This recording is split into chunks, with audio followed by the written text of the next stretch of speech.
All right. Hey, everybody. Welcome back to Passions Hello. Podcast.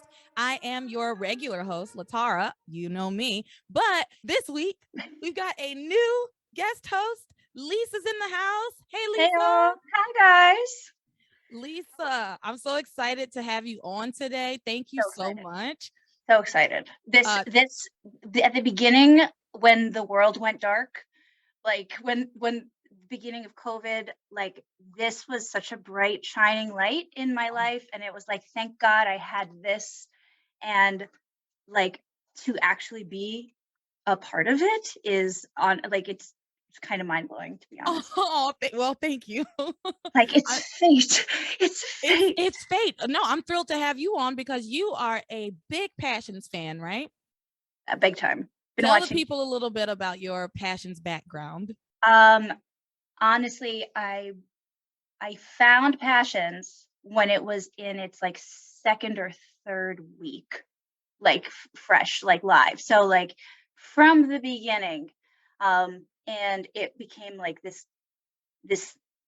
I carried it with me throughout my life. Then you find your people in like I was in high school when it started. I'm a little older than you, so I was in high school, and we would like leave early and come home and watch Passions once I like started bringing people to watch Passions at my house. And then in college, we'd have like Passions watch parties. Love it.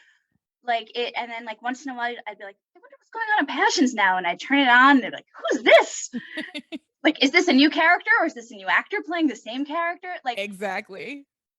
so it, and then even recently, like especially during COVID, I like brought people be like, do you remember Passions? You ever see Passions? And then we like started from the beginning again. So this is A when the friend world of goes yours, crazy. a friend of yours actually reached out to me on Instagram and like sent me a video of him playing like the guitar and it was so good. It was so good. We And like the love, those like interludes from oh, Passions. It's so we funny. love the music. And we always like, we think about like, we want to talk to the music director and like who did that, like the leitmotifs, like the way they use music, it doesn't get a lot of attention, but like, you know that Tabby Timmy theme, like Right. do do do do do do, and they did it again too. Like they have like even in this episode, like when things get scary, they play in the same theme, but like in a dark, aggressive way. Like I love the music. Yeah. Passions. I love it Top so much. notch. Top notch.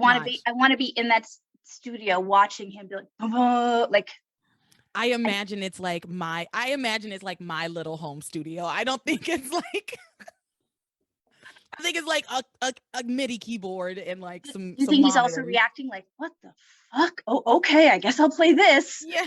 Like Yeah. rolling his eyes while he's playing the theme. Yeah. All right. So Uh, we're gonna get into it. We are talking about episodes 386 through 390. You watched those episodes? Those are the episodes you Girl, watched? I sure did. Fantastic. Just trying to make sure I'm watching so much Passions right now. You are watching some, and I can't. I just listened to you do 350, and I'm like, like I like right now live, like in my life, I just listened to 350, and we're already recording like 390. So like Yeah. you must be turning them I've been out and turning them having out because I want to have like a little backlog just in case things kind of happen. You know, things in life happen, but I still want to have Passions going. So I've been watching a lot of a Passions. lot of passions. So let's get into it. We're gonna start with what I say, Shawise. Yes, let's start with Shawise. This was a sweet week for Shawise. Not a whole lot happened. So I'm just gonna give you the bullet points. I'm Number ready. one, Sheridan and Louis try to get it on, but keep getting interrupted. Sheridan is grateful to Eve for helping her put her fears to rest about killing Louise's father. Alistair has the tape of Sheridan's hypnosis stolen from Eve's office and threatens to blackmail her. So that's really like the meat of what happened in this storyline this week. But let's talk through it, shall we? I So, for I like I forgot like every once in a while I'll watch an episode and I'll like remember the outfit. And like I don't know if you commented on this when you did your last set of episodes, but like that thing she wears that has like the seashells on her boobs or like those like weird like Eve. no, Sheridan when she's in bed in the beginning, very beginning of the episode, she's Oh in that yeah, like the strings with like her like Little like a Mermaid number. negligee. I'm like, oh, I remember this stupid nightgown. Her silky little negligee, her little teddy. Sometimes people just wear outfits and I'm like, I remember this stupid outfit. And because it takes like, they wear it for like 3 weeks in a row. That's so true. There's like a couple of Teresa's dresses where I'm like, I know exactly what's going to happen soon because I remember this fucking dress. Right. Like one's red. You're like, ooh, she's wearing red. Yeah. Yeah. No, that one really I was like, oh, yes, here we go. All right. So Sheridan is wearing her negligee that Lisa hates. And she's in bed and Luis comes in with breakfast for her. He's made breakfast in bed for her. And they share some really sweet, tender moments. I didn't write it down because they just were saying the same old stuff over to I love you. I can't believe it took us so long to get together. I'm never going to let you go. I know I said that last time, but this time it's for real. I'm so happy. Nothing can ever come between us again. Sheridan talks about how their love brought her back from the dead. I mean, it was very over the top sappy, but I appreciate that they did it because we have had so many contentious moments between these two that it's nice to give them a short little reprieve because it's going to be short. I love it when they're both happy. I love it. I love it. It's nice. So then Luis like takes a shower and he comes out. I mean, it's just an excuse for him to be, naked on the show. And I am not mad at it. I'm here for it. I'm good.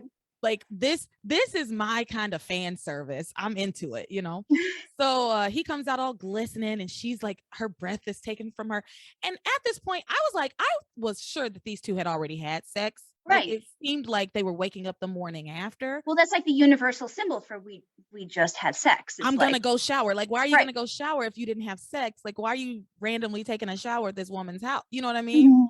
Anyway, they had not had sex. Nope. And this becomes very apparent after Sheridan goes to take a shower and she like gets like a little faint and she drops something and Luis comes rushing in, sees her butt ass naked. And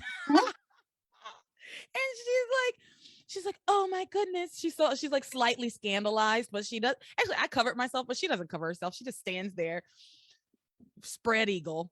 Right. Like it. Yeah. She's so ready. I mean, I get it. She is really so ready to have sex. She is DTF. Yep. Okay. Yep. So she's a little faint. And so Luis like picks her up. She puts on her robe. He picks her up and like carries her back to bed and says, I'm going to call Eve just to make sure you're okay. Because honestly, she should probably still be in the hospital. Probably. She should probably still be in the hospital. And I want to make this point. I made it last week and I feel like I'm making it every single week. The time warp on this show is insane because Rebecca at one point, this is removed from this storyline, but Rebecca at one point specifically says, my daughter and I have had a really rough 24 hours. Yes. As if it's been 24 hours since Ethan called off the wedding. But presumably it's been at least 7 days. It's been, right. Because we've gone through Christmas and New Year's. Right. It's not Christmas Eve anymore, right? It's New Year's Day, I think. I'm pretty sure. So the time on this is ridiculous. If it's been 1 day, she should definitely still be in the hospital. If it's been a week, then okay. So I guess I'll go with it's just been a week. I don't know. They don't know and they don't care. They don't know and they don't care. That's so true. They do not know. They don't care. Oh. But anyway, he carries her to bed and then, which is a theme. Men always carry women like 3 feet to the bed. Like anytime there's always like 3 feet. I'm going to carry you now 3 feet to the bed in the show. Someone's always carrying someone. Have you ever in your life been carried by a man in his arms like that? Never once. Since you were a child? Never once. Like when I was a kid, yeah, sure. My dad probably picked me up a bunch of times. But as a grown woman? Never once. No, I'd be like, I don't want it because I don't want to hear him grunt and I feel fat. Girl, please don't pick me up because I'm going to, because I'm heavier than I look. Oh, I don't want to. Please don't pick me up. I'm as heavy as I look. Okay, I'm right at that heavy weight. I am a heavyweight. So like, don't even try it. No, don't try it unless I'm like hurt and you have to. But even then, like, go get help. But the women are little waifs of things on the That's show. true. Like every single one, except for Simone, who's like, Yeah, in my eyes, like the most stunning on the entire show. She is so beautiful. My mom who's got an accent. So every time I do my mom, she's like got an accent. We would watch Passions together, and she would be like, oh, she's like a doll. She's like a doll. Come on, baby. She's like a doll. And she's like beautiful like a doll. Her eyes are so big and beautiful. I think Simone is gorgeous. We're Stunning. off topic. We don't Anyway, even see Simone in these episodes, but I'm bad. Well, look at us. Okay. So, by the way, everybody, Lisa and I both have ADHD. This is quite the ride. My favorite thing about both of our emails, I was like, I'm with my sister here, is like each one of our emails was like, I'm so sorry it took so long to get back to you. No, I'm so sorry it took so long for me to get back to you. No, I'm so sorry my delay. Perfect. Lisa, do you hate sending emails? I hate sending. I hate it. I hate it. I hate thinking about it. I hate the process of typing it. I hate the process of rereading it over and over again because I know like I've forgotten because I know that I forget stuff a lot. And so I don't want to have to send multiple emails. So I reread the email to make sure I haven't forgotten anything. And inevitably I still have. But anyway, again, which then makes you want to keep rereading it because you're like, there must be something else. You can't just trust that you. No, when I read an email and I'm like, this doesn't seem to have any issues with it, it makes my heart like have palpitations. What did I There's miss? definitely an issue.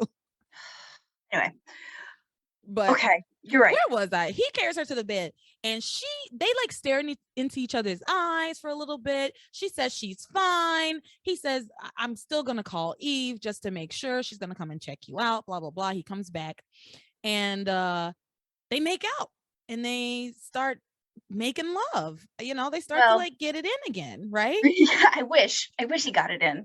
He doesn't, because knock knock knock. They keep they get interrupted so many times in these episodes. Knock knock knock. And who's there? The weirdest exposition dump in the form of pillow talk. And like they're like, pillow talk involves like, I'm so glad I didn't kill your father. I always thought I killed him as a child. Yes. Like you're trying to get. I said she killing the mood. Right. But and I feel like Luis was saying the same thing. He was like, this is kind of a bummer. Like, you know, like very hard to get hard when you start talking about my dead dad. My like, girl. This is such not, like you said, very unappealing pillow talk. It's just really the brightest room. It's the brightest room. You can like see there's shadows behind each. It's like, my friend was like, why is this room lit like a Walmart? Like it's just like the brightest room. They needed to draw the curtains. They're no, because then no one can look in, which is everyone's task. Right. Anyway, okay, so then knock knock knock. Yeah, who's there? Well, first of all, hilarious knock knock joke. They give up very quickly. They wait 20, like knock knock knock, and she's like, do you think they'll go away? He's like, I don't know. And then another knock knock knock, and she's like, I guess not. I guess we have to go answer it. Well, she yells, who is it? And and Ethan's like, it's me, Ethan. I need to talk to you. I didn't even think you were home, or some bullshit. And so they get up and go, and it's Ethan and Teresa, and they come in, and they do like a New Year's toast. He came with champagne, and I don't exactly understand why they came over there. I guess just to go visit Sheridan in the morning. I don't know, but he goes, and Teresa is like, of course, over the moon, and she says to Sheridan, you know, I hope we can be friends. And Sheridan's very gracious and says, I can tell how much Ethan loves you, and I'm sure we will be friends, and you seem great.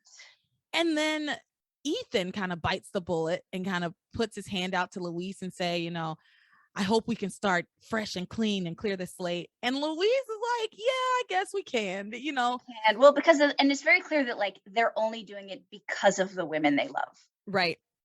Yeah. And like the women are kind of satisfied with themselves. Look, love wins. Love brings everyone together. I mean, that's a big get. Like that's a big win for both of them, for truly. Both of them. Because where Ethan and Luis were, I mean, literally I hate those screams. Again, I don't know what day it is, but Right. literally very recently, they came to blows multiple times. Yep. Multiple times, like between the time Sheridan was buried alive and now, which God only knows how long that's been. Because it's either been a day or at least 7. I don't know. I'm going to let it go though. Let it go. Let it go. I can't. So yeah, they kind of wipe the slate clean. And then Luis notices, and we'll talk about this more when we talk about fate, but Luis notices that Teresa is wearing those ugly pearl necklace, like the family jewels, right? Or whatever. The heirlooms. Yeah, and he pulls her to the side. And he says, "These must cost thousands of dollars. Don't tell me you're marrying Ethan just for money." And she's like, "No, I'm not." And he's like, "Okay, that's all I needed to hear." I'm kind of like insulted by this like little pull away. Like he already knows they're billionaires. Like he like now you notice that because she's wearing them. Like he took her to Bermuda and she had that expensive dress. Like your mother works for them. Yeah. You already knew he was insanely rich. Why wouldn't you ask that before now? Right. And also she goes on and on about how much she loves him. She's been talking about it since she was 8 or whatever. Yeah, since she was little.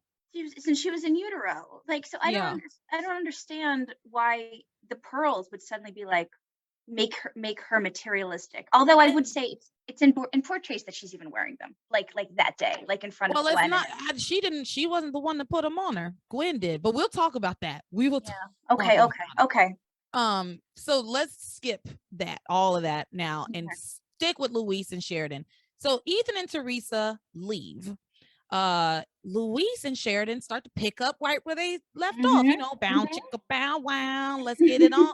Let's get it on. All of that good stuff.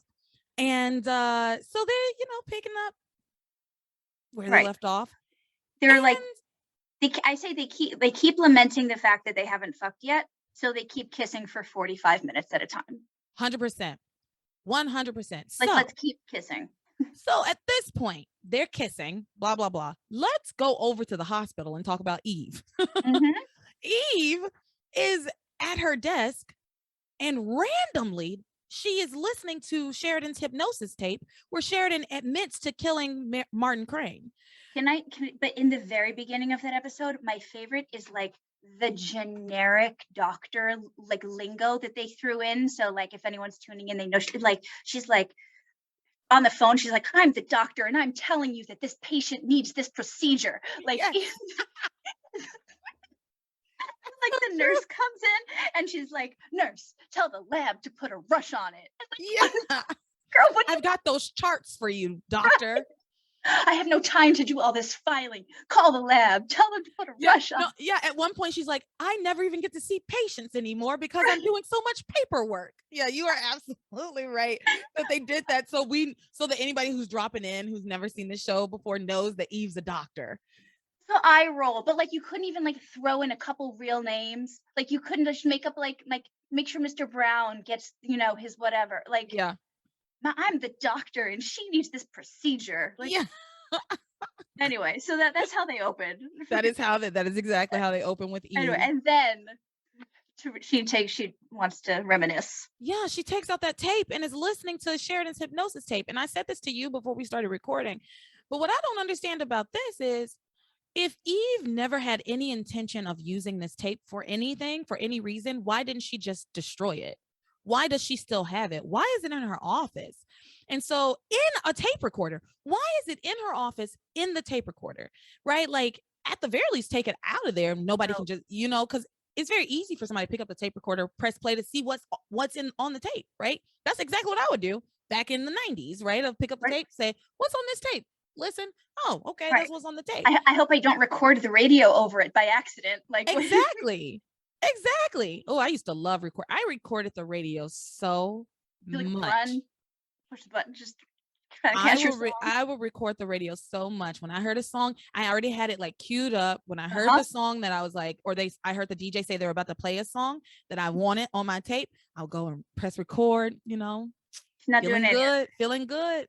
This validates the fact that she is not a hypnosis doctor, because this is probably the only time she's ever done hypnosis. Like obviously, if this is something that she does because she's like the town doctor who, Eve's every doctor, like why, like, has she done this before? Is this the only hypnosis tape that she's ever, like, she doesn't have a file with all her it's not legitimate. Like She does. I guess she just doesn't do it enough. There's not enough of a market in hasn't Harmony for done it hypnosis. She probably hadn't done it since she was Right. in school residency. She probably hasn't done it since residency. It's been a long time. That's not her Hypnosis specialty, 101. but she can do it apparently. Once every whatever years.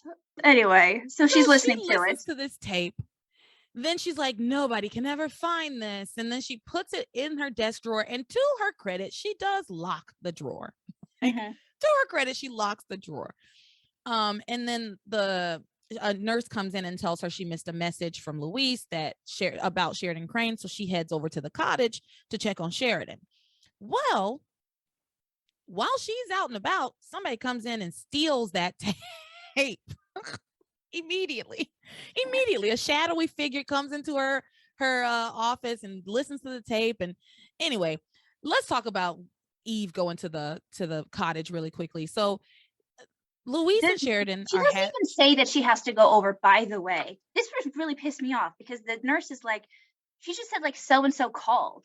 Yeah, like Ethan called, and Eve's like, oh, I probably should go check on Sheridan. Bitch, this is why you can't see your own patients. Don't blame the paperwork. This is why you can't get any filing done, because you hear someone called, and instead of calling to make sure everything's okay, you run right out to see your friends. Yes. Why not just call? Just call. She probably, because she said probably. It's like he called you. He called you. He didn't rush her over. He didn't come over here. He didn't bring her over here. He called you. So this is why you don't get any filing done, Dr. Russell. This is why you're behind. It's not because of the paperwork. It's because you keep running over to see your friends. Yep. So she does go over. She knocks as Louise and Sheridan are trying to get it in again. And so they're interrupted once again. Now, this time when she comes in, first of all, Eve says she needs to examine Sheridan just in case. So she goes to her room, examines her, tells her not to do any strenuous activity. She obviously could tell that the two of them were like having sexy time, and so she was like, you can't do any strenuous activity, nothing at all. Wink, wink, nudge, nudge. You can't, nothing that might make you excited. Nothing that elevates your heart rate. So Sheridan picks up what Dr. Russell's putting down, right? And then Eve goes and gives Louise the exact same speech. Like, Sheridan needs rest. If she doesn't rest, I'm going to have to admit her back to the hospital. Okay, fine. So Louise is like, okay, I'm gonna keep it in my pants. And I'm trying to, but is that a thing? Like, what other than like women who just had a baby or have had like vaginal reconstruction, when is sex not allowed?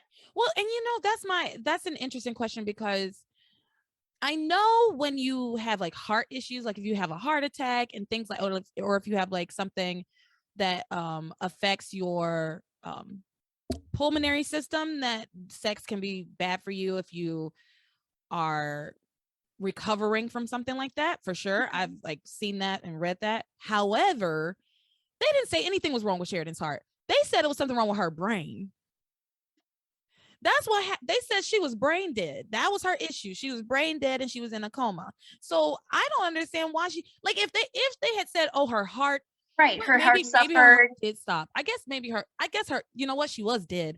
Her heart did stop. It probably is hard on the heart to come back after being literally dead for like after it stopped hours. She was dead for a while. She was dead for a long time.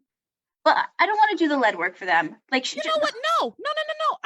I take everything I just said back, because I don't know if her heart did stop. Well, because they put her on the life support, and so that was the thing. She was fine. I mean, like, I guess it slowed down. I think she died in the coffin. I think that 100% happened. I think she died underground. And then Luis's love brought her back. I think she did come back to life. So, okay, I don't know. Anyway, it's flimsy at best. No sex for her, right? So no sex. It's whatever. It's flimsy at best. But anyway, Eve, before Eve leaves, or maybe it doesn't matter. I'm just going to say what happens, because either Sheridan says this to her there or on the phone with her. I cannot remember, but it doesn't matter, because what Sheridan says to her is that she thanks her for helping her figure out what happened that night, and basically exonerating her from feeling like she murdered her lover's father. Right. It's because of you that we can be together. Yeah. So Eve leaves. Louise takes Sheridan on a ride on a one horse open sleigh. Girl, it's cute though. It is cute, but like Harmony, they keep talking about how Harmony's this like small town. This small town can afford to store horse-drawn sleighs just in case it happens to snow enough. Like they're like this town. They keep saying it's so small, but what do they? They have a ballet. They have a zoo. They have a wharf. They have a mansion section and a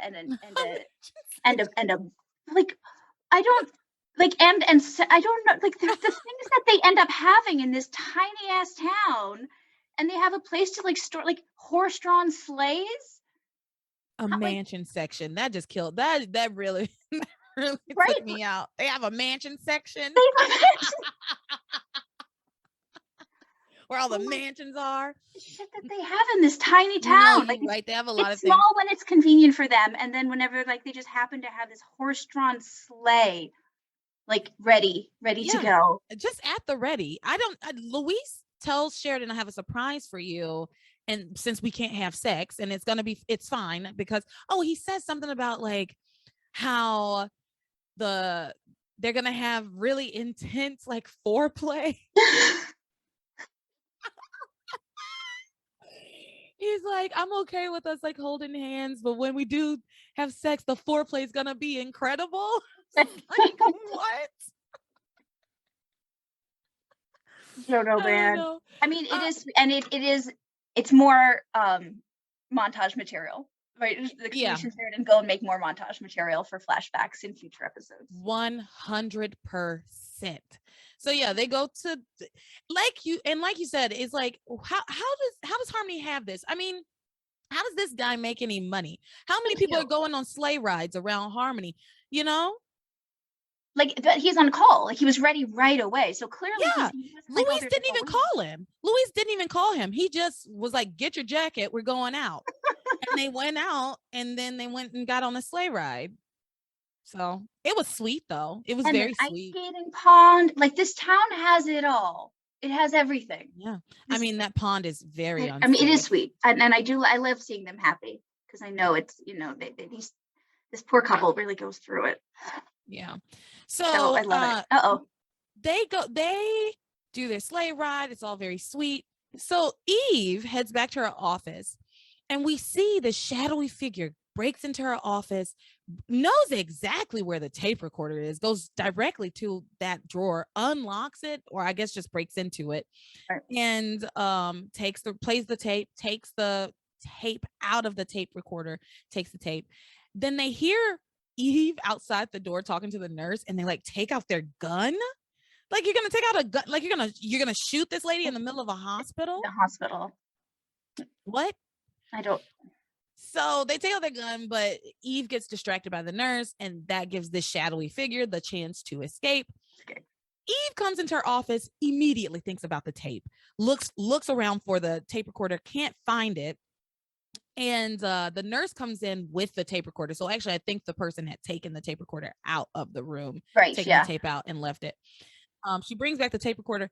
Eve realizes the tape isn't in there. She starts to panic, and she immediately gets a phone call, and on the phone rings, and she says, "Hello." And it's like somebody playing that tape of Sheridan saying, "I killed him. I killed Martin Crane." And she's like, oh my God, who is this?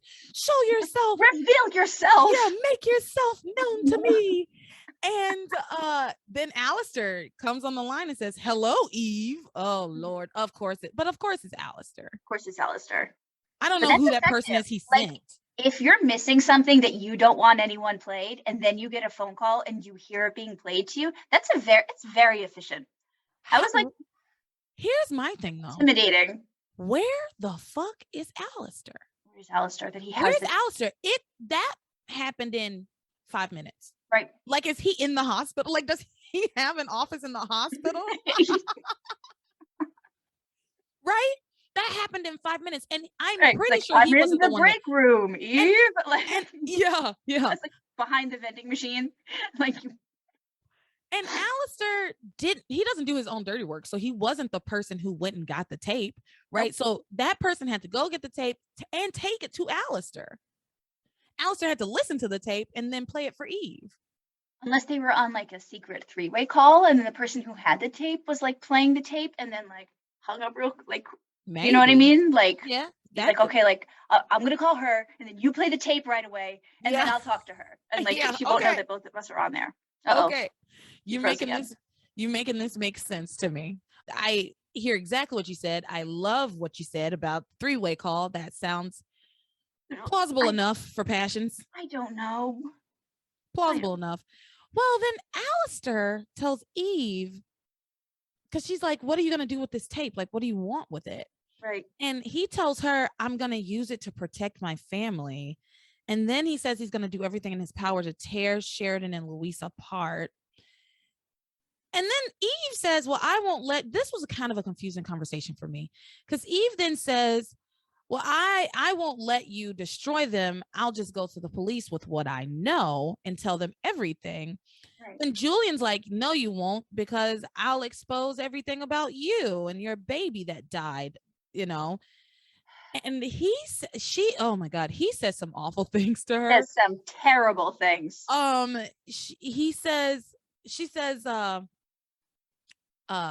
could you talk like that about your own grandson? That was your grandson. And he says, oh yes, my little black grandbaby that died. Like, oh my God. Oh yes, such a shame my little black, that's what he says. It's such a shame my little black grandbaby died. That's exactly word verbatim I have written down with 8 exclamation points afterwards. It's such a shame my little black grandbaby died. Well, and then Eve says, I wouldn't be surprised if you killed him. Mm-hmm. Which is such a heavy statement to like level against somebody. You really have to think that person is evil incarnate to be like, I'm sure you killed my baby. That you killed. Like it wouldn't surprise me if you killed my newborn. Right. Jesus Christ. Yeah. Which it wouldn't surprise me either. You know, I mean, I know what happened, but it wouldn't surprise me if it was like a murder situation. Right. You know, with Alistair. So, he says, don't be ridiculous. And it says, just know I'll do whatever it takes to protect the Crane name. And he hangs up. And I guess I was failing to completely understand what Alistair's point in calling Eve was. Right? Like, you have the tape. Why does she need to know that you have the tape? And like when she's like, I'll go to the cops with everything I know. Like, what are we as the audience? What are we supposed to know that means? Like, what does she know? Well, about Martin's disappearance. So basically for that part, I kind of understood what she was saying, because she was like, if you're going to tear Louis and Sheridan apart anyway, I can go to the police with what I know about Sheridan and your involvement in it. And at the very least, it'll cause a scandal. Does she know that he's involved? Yeah. No, they've had a couple conversations about it. Oh, okay. Oh, yeah. Why do I?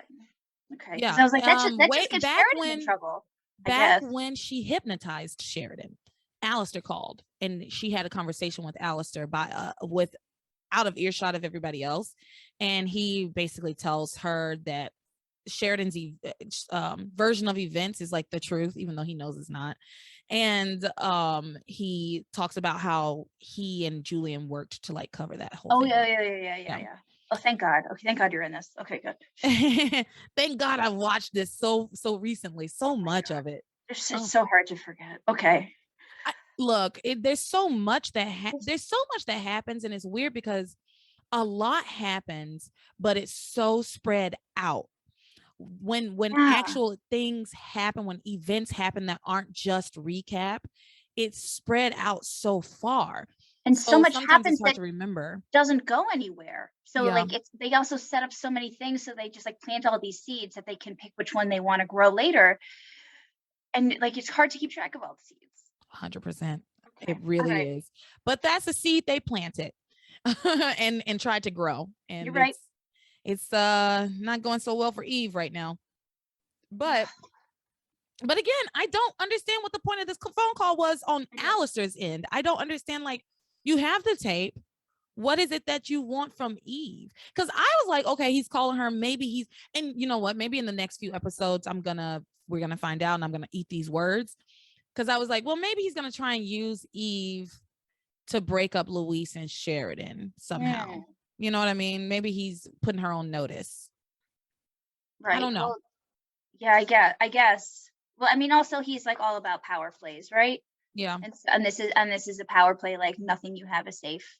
Nothing, right? Like I know things, and nothing. You're never safe. Don't get too comfortable. Yeah.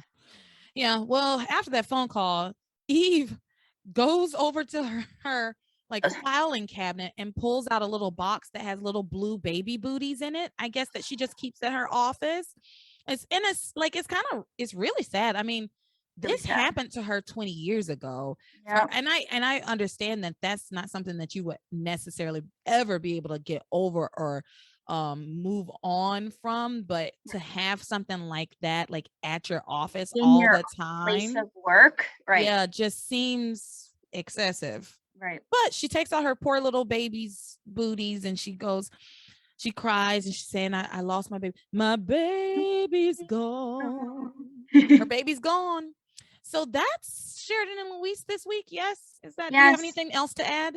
I just get so mad anytime just anyone shows up at Sheridan's cottage without notice, because we spent so much time in the beginning of the show establishing that there's like a gate, alarms, guards, like armed guards, dogs, like, and then, but like so many people just surprise, like, surprise Sheridan, I'm here. Like no one calls, like Miss Crane, Dr. Russell is here for you. Like no one's calling any, there's no walkie-talkie, there's no alerts.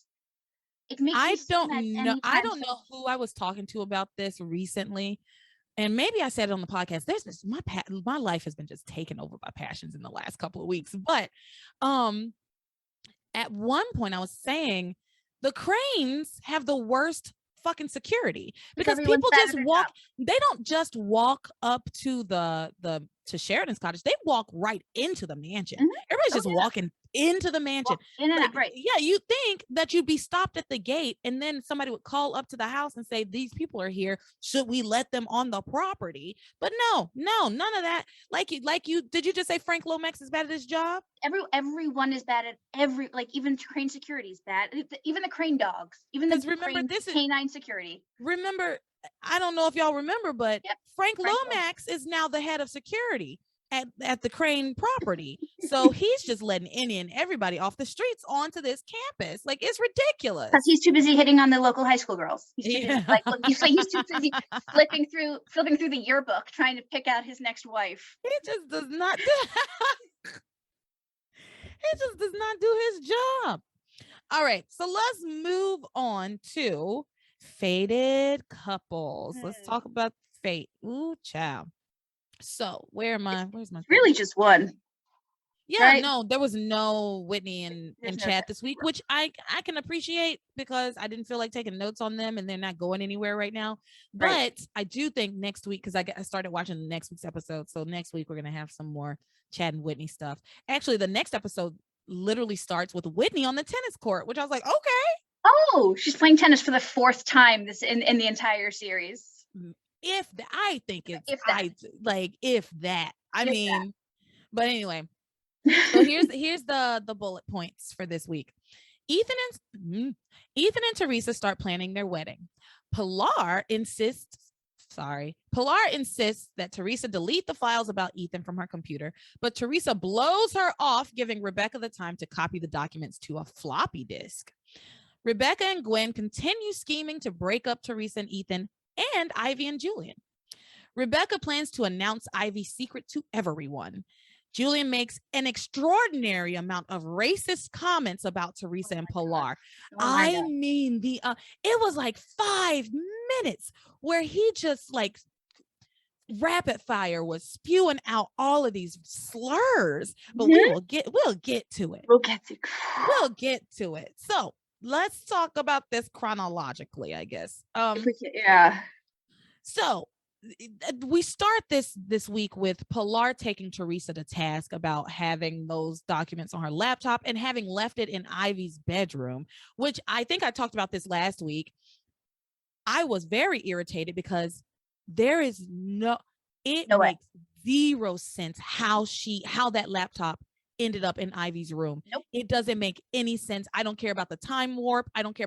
It doesn't make any sense how it ended up in Ivy's room at all. That really pissed me off because it's just lazy. It's like the laziest of lazy writing. It's not even because look again. I can give the writers a little bit of a pass. They have to do a lot of writing. They have to turn out these shows all year long, 5 days a week. I get it. It's a lot, but that was extremely, I mean, beyond anything I've seen on this show as far as lazy writing goes. How did it get there? How is it there? How? Why? And why would anyone keep it there? Like Pilar, you wouldn't just remove it? Like it's been there for how long? You wouldn't just. Well, multiple people in these episodes make comments about how Teresa takes her laptop everywhere. So where I can't.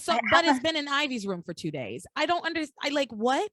How did it got there in the first place is my biggest issue. It doesn't make any sense because we went from the wedding is off to Gwen beating up Teresa in her house. The laptop was at Teresa's house at that point because that's when she scanned those documents. Then we went to Sheridan's dead. Teresa hasn't been to the mansion. Then we went to Sheridan's funeral. Then we went to the wharf where, or before that, actually, we went to the wharf where Teresa and Ethan had like a little dance and she had her laptop there. It just doesn't make any sense. But I'm going to stop yelling at everybody about it. No, don't stop. It's insulting. But I don't know because it was there when these episodes began. So if you don't know, then no one knows because you've been right. And I don't know. And you don't know. I don't know, and the writers don't know, and that's what really pisses me off. And they don't care. Is that I will never get an answer to this question because nobody actually knows. The writers are just like, we're just going to put this there. It's magic, passions, the magic of passions. Because we need it there. That's why. Because we need it to be there. That's why. So Pilar and Teresa are going to the mansion, and Pilar tells Teresa, like, you need to go in here. You need to go get your laptop and delete those documents immediately. They get inside. And actually, every time Pilar says this to her, Teresa really blows her off. It's like, nobody would even open my computer. Nobody's going to look at it. Nobody even knows. Mrs. Crane doesn't even know how to use a laptop. Like, that's crazy, girl. Yes, she does. She does. Yes, she does. And I talked about that last week too. Yeah, she does. Yeah, she sent that blackmail to TC. She knows how to use a computer. And she knows how to attach a picture. Yeah, she knows how to scan it, redact information, send it. Like, yes. So anyway, they go inside and Rebecca is telling Gwen that she has plans to load the documents onto this floppy disk, which I loved seeing that fucking floppy disk. It really gave me such a warm, fuzzy feeling. Yep. Oh, I had so many floppy disks. Yep. In like a little, like not a Rolodex, but like a little box that had all the floppy disks. I still have them and I don't know what to do with them because I don't know where to put them, but I also don't want to just get rid of them because at one point I kind of want to go down memory lane. I And be like, know. And what's on this? guys. And it's crazy because a one floppy disk could hold like 5 Right. documents. Like it was like I have one floppy disk, and I remember being like, "Oh my goodness, I'm gonna put all my work on here." It's just like they were so tiny. They were so small. They had no space on them, which is Oh, it's just amazing. The where we have how far we've right. come with And like how technology. thick that laptop is. I'm surprised that Teresa can lift it. It's so thick. It's Yeah, it's a big brick. That thing's a cinder block. right. Exactly. Yeah. So Rebecca's like brandishing this floppy disk as if it's a gun, right? And she's telling about her plan to go put the floppy disk into the computer and get all of the documents for herself. And then she tells Gwen, "I'm gonna use sex to control Julian," and she just goes over this plan again with with Gwen. That I'm interested to hear your take on this plan, because what do Uh, you think this is a good plan? let me see, let me tell you what do I have. I have this is how I summarized it. Gwen and Rebecca comically recount their 75-step plan to rule the Crane Empire and to get Gwen to marry her stepbrother. Yes. I think it's such a bad plan. It's so many things have to happen. Yes.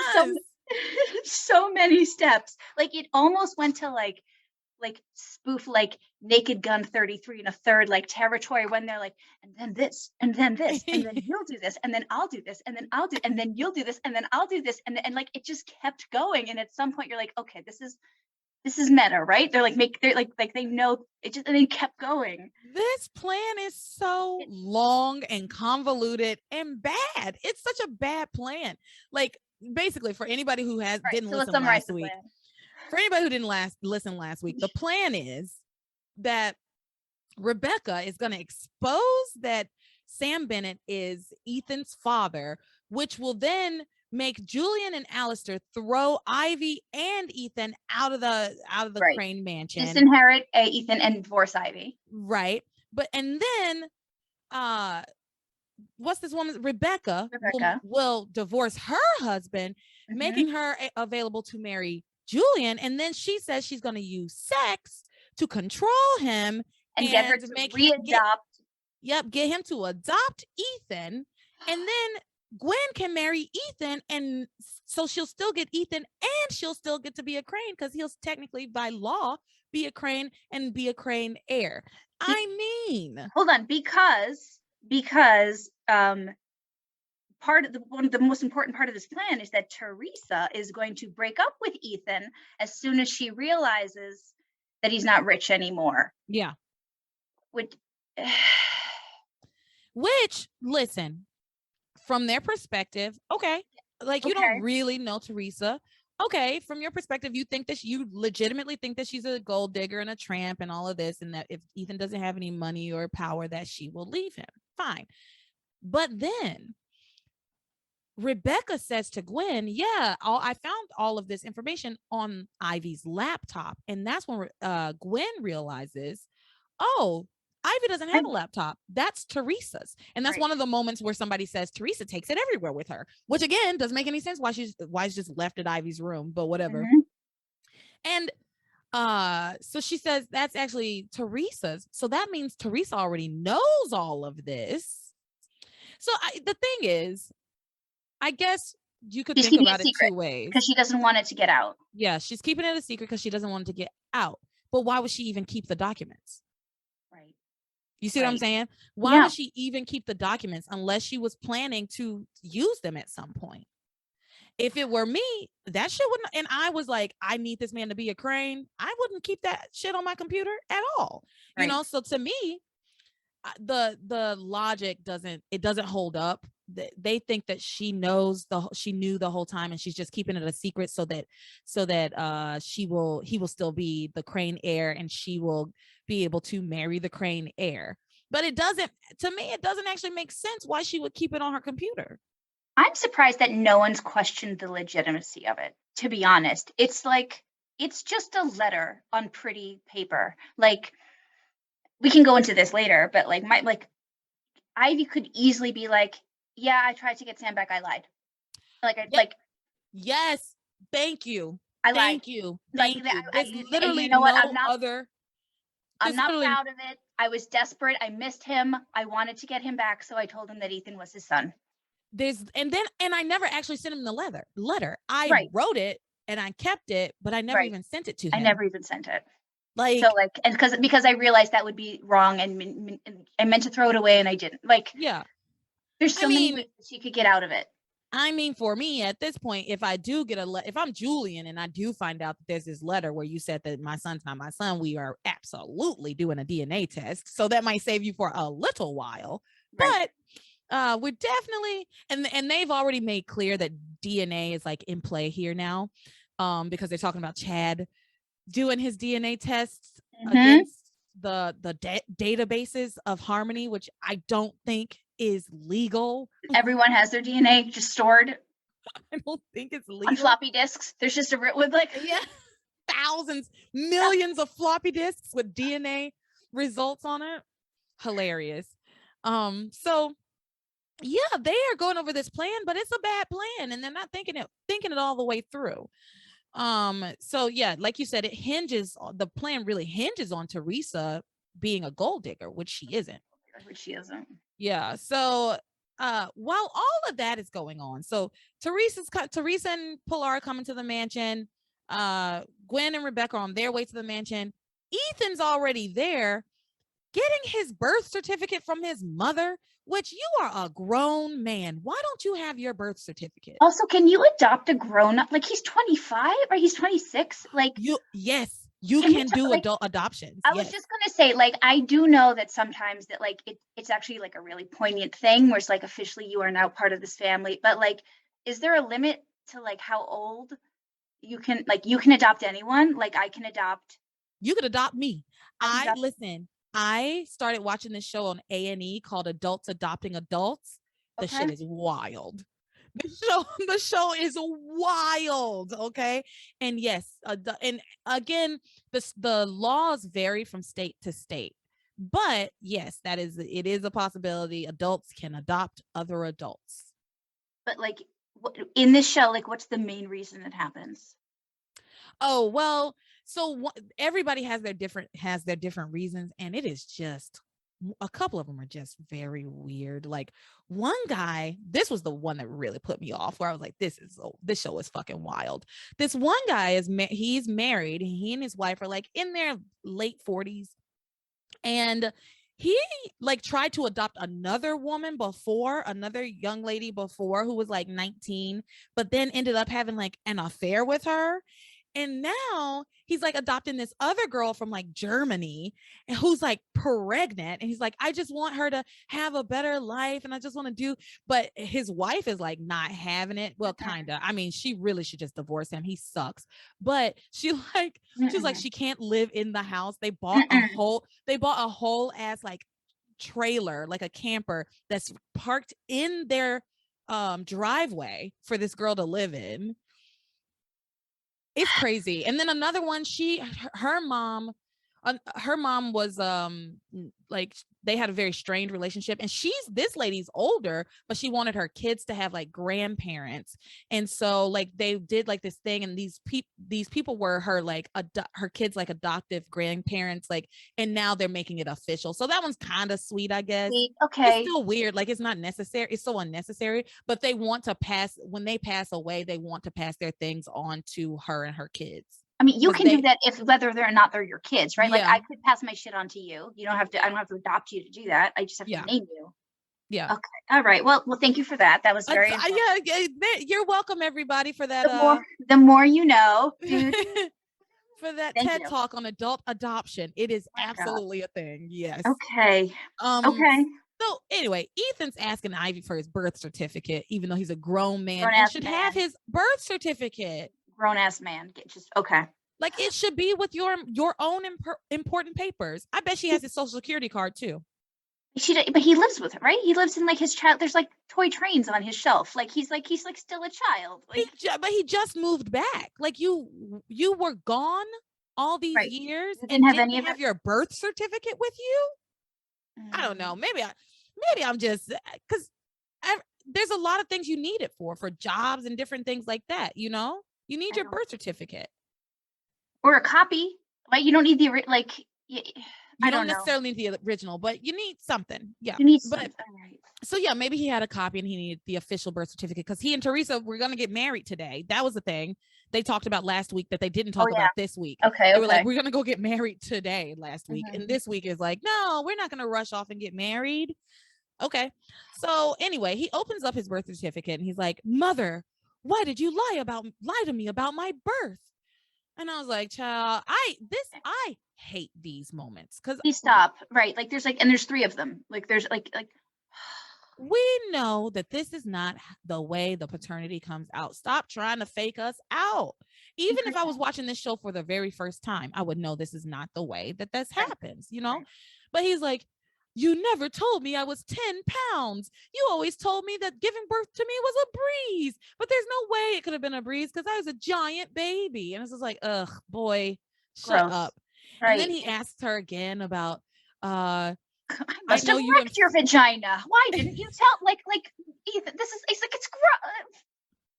Yeah, it is a weird thing to say to your mom. Like, you always said it was easy. Like, it's over. We're done. Just you must have gone through so much pain. And then Ivy's like, Ivy says, you know what? Once I held you in my arms, I had so much joy that I didn't even remember the labor, which I've actually heard from other women. People say that, which I can't say for sure because I've never given birth and I don't intend to, but I feel like I would remember. Oh my God. And then even if you do forget, you go to pee and you're like, oh yeah, I'm ripped. My mother hasn't given birth in 28 years. My brother is 28. My mother hasn't given birth in 28 years. She still has pains when she laughs from her C-section, and she still has a leaky bladder. Yep. Every time right. No, you're never the same. You're never the same. No. It just. But of course, maybe with her money and privilege, Ivy had everything I don't know. Whatever. Maybe she had the best of the best, but still, giving birth to a 10-pound baby, I don't care how much money you have, that's got to be pretty rough. And she's not she doesn't really have birthing hips, that lady. No, she's a little whiff of the thing. She definitely dislocated her hips giving birth to him. But anyway, they have a conversation where she's like, I would sacrifice anything for you, Ethan. And he talks again about how she always tells him that he was conceived in love. Ew, what a weird thing to say to your kid. So edible, this honestly, I always thought that Passions, there's no way it could actually happen because everyone would have to know everything about Passions, but it would make such a great college course where if you could actually talk about the connections to mythology and pieces of art, and then also you could talk about this the gender roles of the day and socioeconomic and race relations or mental health. You could really have a whole curriculum built around Passions where you talk about the different mental disorders and personality type. You could really dig deep in Passions and just there's certainly rich. A lot to unpack. There's certainly a lot to unpack in this show. The classism, it's just so much. Oh, the classism, the racism. Oh my gosh. Anyway, but anyway, they have this stupid conversation, and so what? Who cares? Going on. He does thank Ivy for her support of his relationship with Teresa, and she says, I just want you to marry the woman that you love, and I want you to have the happiest, loving marriage that I don't have. So fine. Teresa and Pilar finally get to the mansion, meet up with Ivy and Ethan inside of the mansion. And Ivy gives Teresa a very warm welcome and then warns her about Rebecca and says that she can be very vindictive and just to, be on the ready. Get ready, girl, because it's coming for you. Something's coming. I can't tell you what, but something. Little does Ivy know something's coming for both of them, right? So Meanwhile, Gwen and Rebecca show up and they give their well wishes to Teresa. And it was funny because Ivy says to Teresa, you need to be worried about Rebecca, but maybe not too much because I can't imagine they're going to be coming around here very, very much anymore. And they immediately just walk right in. Anytime anyone says anything in harmony, the opposite is going to happen. Yeah. Every time. They immediately just walk right in. They give the couple their well wishes. Gwen then gives Teresa those ugly jewels, like oh my god, the costume jewelry, like it's like it's beyond costume because like it's just hideous. It's like 17 strands of pearls, and then it's got like a weird pendant hanging in the middle, down. Right? And there's like gray and white. It's awful. It's hideous. It looks so bad, and but they're like the crown jewels of the Crane family. Apparently, they're hideous. But she gives them to her and says, these belong to you now. And she like puts them around her neck and puts them on her. And so Teresa's like kind of shocked. I mean, everybody in the room's pretty shocked by what's going on here, right? And Pilar, Teresa kind of believes it. Pilar is like, this is not good. Like Pilar sees that this is a bad omen. It's not right.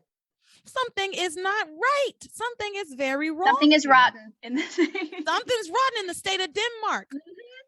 It's Gwen and her mama. Rotten to the core, these two. But Teresa won't hear anything of it. Yeah. She dismisses every concern that she has. The crazy one, she's like, there's nothing they could possibly do. They're really supporting me now. Like, and this makes me angry because I really can't stand when the characters have amnesia for shit that's happened to them.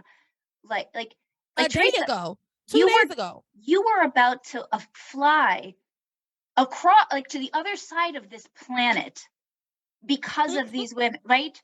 And like one of them, like, do you remember screaming, "Mama"? Because like one of them tried to murder you, and the other one tried to send you to the other side of the planet. Yeah. And like, even if you're like, be cautiously optimistic, like it's fine. It's amazing. Like, it's crazy because even though Teresa is presumably 18 at this point, and that's another thing, Teresa's 18 and they have been given just funneling champagne down this girl's throat for like a week. So anyway, everybody's letting this girl just drink underage. But now, right? But yeah, even at 18, it's like that lady came in your house with a baseball bat. Like, I can't say for sure how long ago it was, but it was like a few days. It has been no longer than a week. Even if she's really sorry, I'm still mad. You broke my things. You tried to murder me, and you locked my mother in a closet. Like, even if you are so apologetic and crawling on your hands and knees and sobbing it with like I'm still mad at you. Yeah. Not only that, but you fully came unhinged. Girl, you are unstable. And I don't get me wrong. In the moment when Gwen went over there with that baseball bat, I was like, okay, I get why she's so mad. Fine. You're right. I fully understand why she's so mad. But that's some psychotic shit. Like, she's suffering a psychotic breakdown. Period. Days ago. So even if you were like hyper manic then, I'm not so convinced that you have evened out. You know what I mean? Because the thing that triggered you is still happening, and there's a bigger trigger coming when we wed. Like, yeah. Well, okay. Gwen gives her these family jewels. Teresa doesn't really think much of it. Pilar's very uncomfortable with the whole situation. Yeah, she should. Gwen tells Ethan is like awestruck. He's like, you didn't have to do that. You didn't have to give them back. Like, those are yours. I gave them to you. And she's like, they don't belong to me. And so he's like awestruck at just like her grace, her generosity. Yeah. So she then tells him, all I ever wanted for you was for you to be happy. Girl. Okay. Okay. Meanwhile, Rebecca excuses herself, goes upstairs to the powder room, but finds herself in Ivy's bedroom at the laptop, sticks that little floppy disk in, and starts to play the Oregon Trail. yeah, sticks her floppy disk in and gets dysentery on the Oregon Trail. Right. She starts to copy the files, right? And then Pilar is Do you know the name of the file? I wish I had. I don't remember. Ethan's Secret. It's Ethan's Secret. Okay. It's called Ethan's Secret, and the thumbnail is of like a stop sign, a bright red stop sign, do not enter, and then it says Ethan's Secret. It's the dumbest shit. It is idiotic. It's called Ethan's Secret. So yeah, so she gets Ethan's Secret onto her floppy disk, but not before Pilar gets upstairs and is like, I thought you were going to the bathroom. What are you doing in Mrs. Crane's? It pisses me off. I bedroom? don't like it. Makes me so mad. It makes me so like, first of all, they would definitely have a powder room on the first floor, right? If you are like, you would have everything your guests need on the first floor. If you live in a mansion, everything a guest could possibly need should be accessible without having to go into their private bedrooms. Secondly, why is it unlocked? Like, what? Well, it's unlocked because who locks their bedroom door when they leave? Ivy doesn't think that there's anything in there to find. Yes. Right? Ivy doesn't think there's anything in there to find. She doesn't want anybody snooping around, but like she doesn't expect for anybody to go waltzing into her bedroom especially while she's like at home. Who would be so brazen, right? Yeah. Rebecca. So yeah, but Pilar comes in, kind of shuts down Rebecca, and Rebecca tells Pilar, she says some nasty stuff to Pilar. Well, first she's like, I'm in here to find perfume, right? That's her like that. I'm in here to find perfume. Yeah, well, she says I like the powder room and Ivy's room the best. Which, how many times have you used her bathroom? Second of all, yeah, she says, I wanted to put on some perfume. I just because feel I feel naked without it. I feel naked without it. You should know how that feels. Oh, I guess you don't know how that feels. Like, girl, because you probably get your scent from a roll-on. Yeah, that was her like 12-year-old girl, like bitchy hallway locker bullying. You probably get your scent from a roll-on. And let me just say, have you ever used those like oil roll-ons, like the roll-ons with the oil that's like scented oils? They're very effective. Oh my god, first of all, they smell so good, and they are light. They last all day long. Seriously. But it's not an offensive, pungent aroma. It doesn't smell like the ones I used to have one that was like jasmine. It was it smells so good. Yes. Put a little like just roll it on and you're good to go. You don't have to spray it, you're good. But that's where it's at. So joke's on you, bitch. Stupid ass Rebecca. But yeah, so she says some nasty stuff to Pilar. And then Pilar presses Rebecca about what she's doing in Ivy's room. But Rebecca says, I just want to be left alone. Which to be alone. Is like, very well. If you don't mind, I'd like to be alone when I try on perfume. Like, this is where Pilar lost it for me. Because like, no, I'll be here. I'll be here. No, I'll be right here watching you try on perfume in Mrs. Crane's bedroom. Yeah, in my mistress's bedroom. Right. Yeah, no, I'm not going anywhere. You can try that. That was crazy. Well, and Pilar starts to leave, but she's like, oh, Teresa's laptop. I need to take this. So she picks up the laptop and she leaves because that's what she was there for anyway, right? Mm-hmm. So she does leave. And then Rebecca immediately follows her out. I thought you wanted to be alone, Rebecca. I said Pilar should have waited right outside the door because she knew that she was going like I wish she had just been like, oh, what happened? I don't smell perfect. Like, Yeah. So, that happens. She takes the laptop downstairs. This lady, Rebecca, that woman, follows out. You know what's funny? Whenever I say that woman, it has like this dripping, like with like kind of venom because and it's kind of a joke, but my dad's ex-wife was like fucking awful. And my whole family on my dad's side like hated this woman. And my grandma, my aunts, everybody just always called her that woman. That's amazing. From the beginning? Like from the very beginning? Not from the very beginning, but like when things started to kind of go south, like when we were like, revealed her true colors. Yeah, when she started to, like, she was kind of mean to me and my brother, and like and after that, my whole family was just like, that woman. They never even used her name, and when they did, it was and I'm not going to say her name, but when they did, it was never actually her name. It was like a very offensive thing. I mean, it wasn't offensive, but basically it had the word roach in it. But so it kind of sounded like her name, but it said roach. That's glorious. Anyway, I said all that to say, that you tell about you and your family, like now I want to listen to the podcast of you and your mom shitting on Steve Harvey. I want you need a podcast with your whole family. It would be deeply dysfunctional. I feel like that'd be the name of the deep dysfunction. Deeply dysfunctional podcast.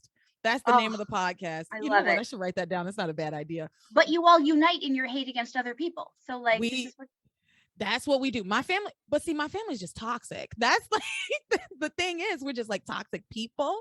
And so whenever one of us hates somebody, like we all hate them, and sometimes for like no reason, but we band together. Like I don't have any reason to hate my cousin's enemies, but I do. But you do. But I do. Someone smells toxic on them, so it must be true. I love it. All right, so. Anyway, Pilar goes back downstairs with this laptop. Everybody's hanging out down here. I got to skip ahead because my notes are out of order right here. Ivy.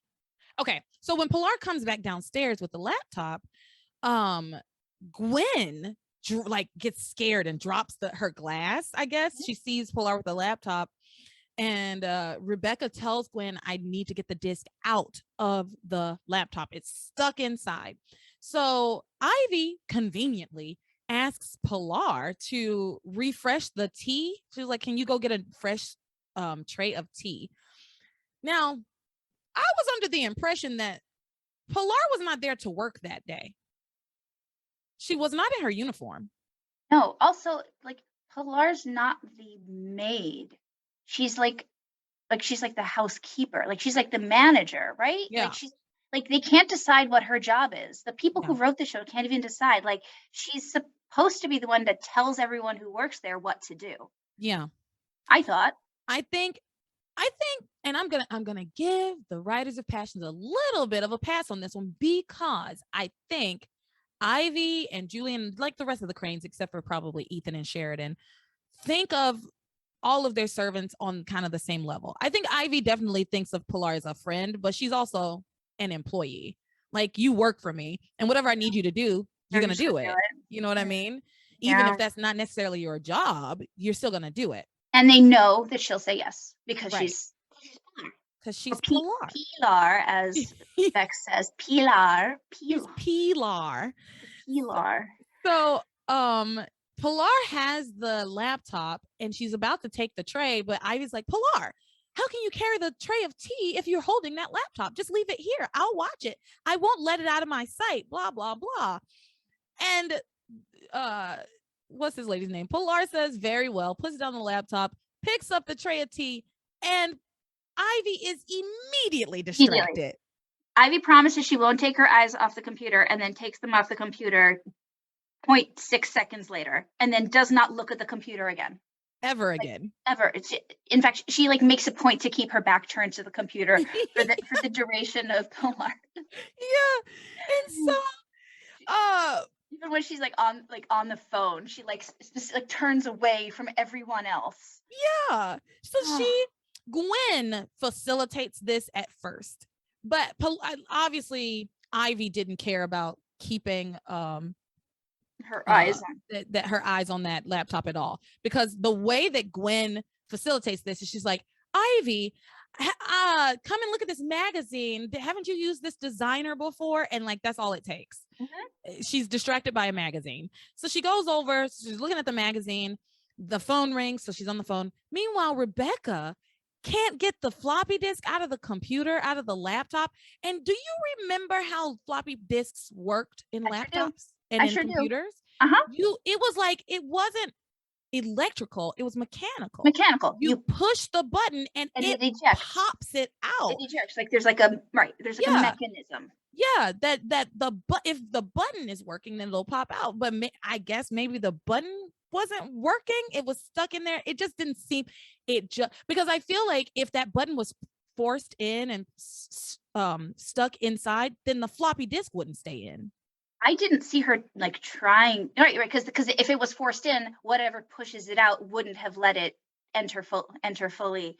But Yeah. like, I don't even think I remember her seeing. But I don't think she tried to push a button. She just like started stabbing at it with a letter with a knife, or like a steak knife. Like, yeah, she's like scratching at it with her nails for a little while, and then Gwen goes over while Ivy's on the phone and hands her a letter opener to try to get it out of there, and she's like jimmies it out with a letter opener. This is my favorite. She shakes it. That was my favorite. She's shaking. It was so stupid. It was so just comical, cartoonish. It was cartoonish. It was. Which I think is the perfect word to describe everything that happens on this show. Cartoonish. Yes. It is cartoonish. So Ethan comes in and sees Pilar bringing up the tea tray, and he exclaims, "What's going on here?" And you would think that he saw Rebecca trying to get the floppy disk or with that laptop. His fiance's computer. Right, but that is not what he says. He objects to Pilar serving the tea. He says, "You're not a maid, you're a housekeeper." He makes your point, Lisa. Thank you. And he says, "And once me and Teresa are married, I'll make sure you don't have to work to support your family anymore." It pisses me off. That pisses me off too. I have a couple of things to say about this. I sure do. Number one, Pilar doesn't have much of a family to support anymore, right? Luis is a cop. He has his own job. Antonio's God knows where. Teresa's about to be a billionaire for all intents and purposes. Paloma's being taken care of by Aunt Maria right now. So like, what do you have to like? Really, what is Pilar? What are Pilar's expenses? You know what I mean? Beyond like her mortgage, which frankly, I'm sure is not that much. They act like it's such a large amount of money, but I'm sure it is not that much money. They're in the poor section. They're in the barrio or whatever, like the barrio section is what they would like, as Julian would probably call it. Like they're not in the mansion section. Yeah, not only that, but she's been paying her mortgage on this house for 20 fucking years.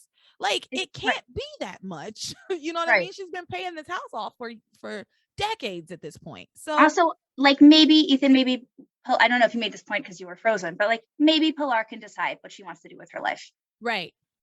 Like maybe women have agency and she can decide if she wants to have a job or not. And I fully agree. However, if I was Pilar, I would not want to work at this house anymore. No. This is weird, uncomfortable, awkward. Like I would not. But Pilar insists. She says, "No, I will keep my job. I want to take care of myself."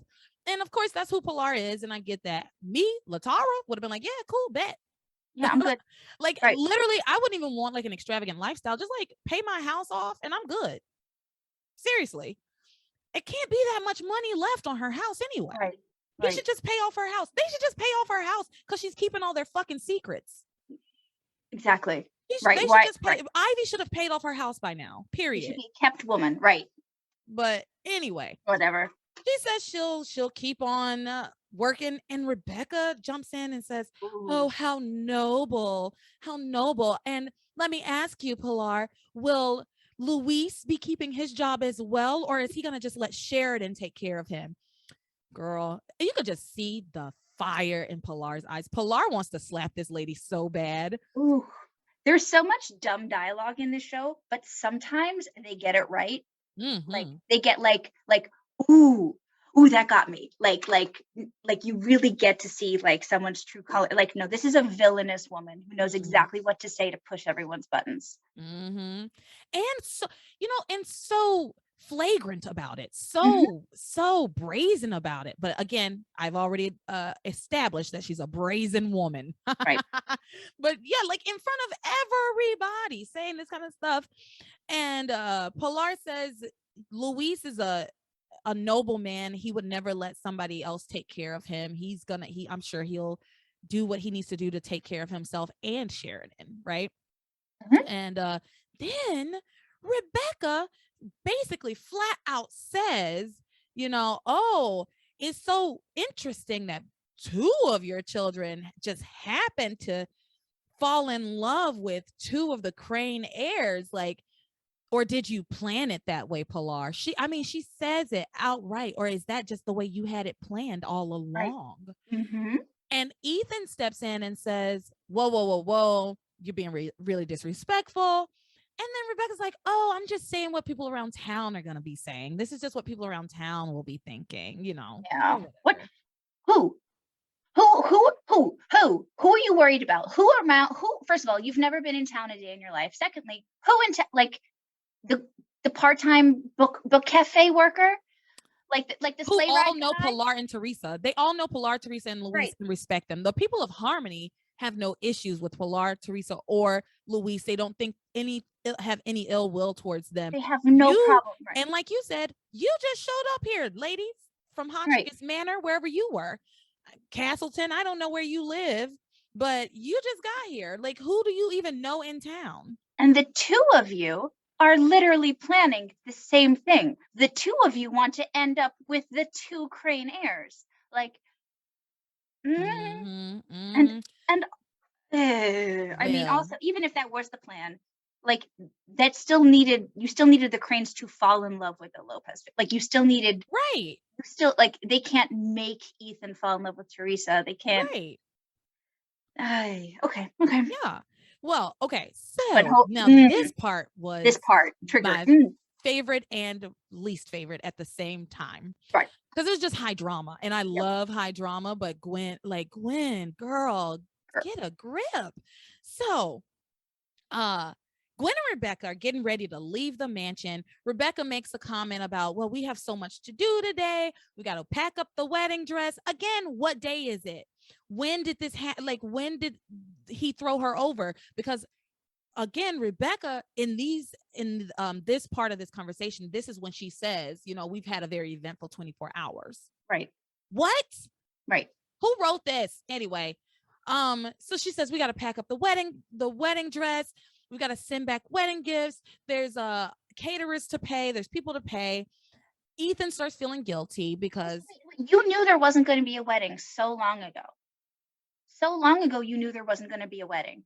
Like the 24 hours, the generous 24 hours is when he proposed to Teresa. You mean your wedding dress has just been sitting out this whole time?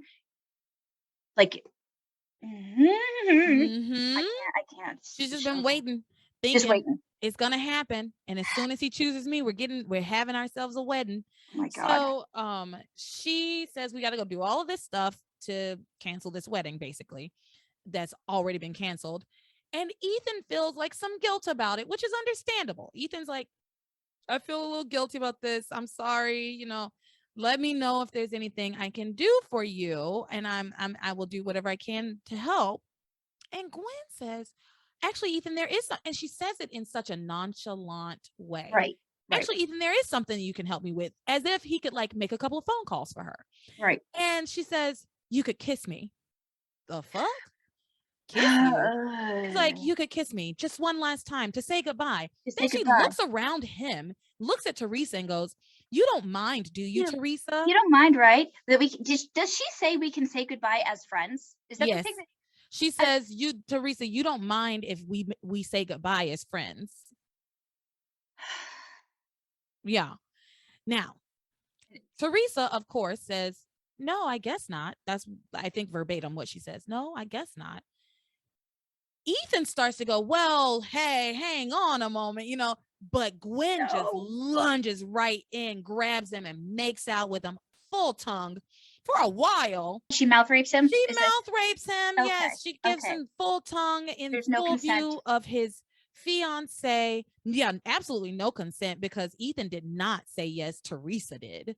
But if it were me, if I was Teresa and Gwen looked my way for approval and said, you don't mind, do you? This is exactly how I would have played this. I would have said, it's not a question of if I mind. I would have looked at Ethan and said, do you mind, Ethan? Do you think this is a smart, appropriate thing to do? Do you think it is appropriate for you to kiss this woman in my face? Do you want, You right? tell Do me. you want to kiss Gwen right now in front of me? Right? Like, Yeah. Is that what you want to do? Because go for I it. feel like that is exactly what Smart way to needed do to it. happen in that moment. You know what I mean? But because again, it's not up to Teresa. Like you said, Ethan has to consent. And he didn't. He never did consent to that. But anyway, Gwen stops kissing him, pulls away and says, "Oh, I'm sorry for getting carried away. I just really needed some closure to our relationship." Teresa says, "Well, I hope it worked."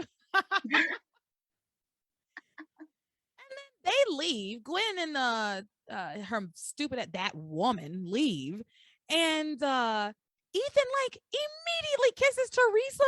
He's Gross. Like your mouth still tastes like one. Like that's my first thought. Me too. Like Actually, it took him 10 seconds. Teresa kissed Ethan. Actually, Yeah, he that's was like, true. he was like, that kiss meant nothing, and she's like, I know, but like, obviously, the whole point of the kiss was that it meant something to. It was a goodbye, right? Like whatever. But then she like wants to taste Gwen on his lips or something. I don't know. It was gross. Yeah. It was. I didn't care for it. Immediately after. Yeah. Teresa finally, after all of this kind of hubbub settles down, Pilar talks to Teresa. Teresa finally sits down and deletes the documents from her laptop because Ivy and Ethan have gone to like get a photo album or something. So she has the time to sit down and delete it. So she deletes the papers, and then we see Rebecca and Gwen at their home going over this stupid plan for the 1000th time. They go over it again and again and again. Meanwhile, at the mansion, racist ass Julian comes downstairs. Ethan has asked him to be his best man for some reason. Ethan doesn't have any friends. Would That's never so apparent. happen. You have a brother, right? They've mentioned like he has a brother. Yeah. Also, he had like Chad is, I think, his closest male friend that we've seen. Yeah. Like, and but please, can you imagine this wedding? Can you imagine with a black best man and this Mexican Hispanic bride? Sorry, whatever she is. I think she's. I mean, eventually they she explain is that Mexican, she's Mexican, but like because that's they still haven't. They still to this up to this episode. What are we 390 or whatever? Up to this episode, they still have not nailed down what their heritage is. All of racist Julian's like jabs are Mexican. Like almost all of them are Mexican. Yes. Well, but you know what? Like that's the kind of the trope too. That like all to racist people, all Hispanics are Mexicans, right?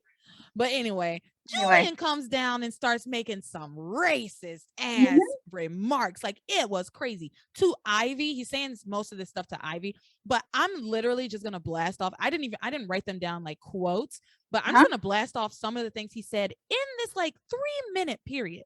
Yep. Something about a pinata, black beans, border patrol, calling Teresa a half breed, calling her Ethan's mujer, something about a mariachi band, something about sombreros, calling her a muchacha, beating clothes on a rock. Like, those are just the ones I managed to take down. Yep. It was so rapid fire racism that was like, I was scandalized, to be honest. I was like, this show would never air in this way. Like, racist themes get handled on shows now all the time, of course, but it just wouldn't be this much over like that much language just out. Jesus Christ. It was rough. I will say about Ben Masters, which like I know he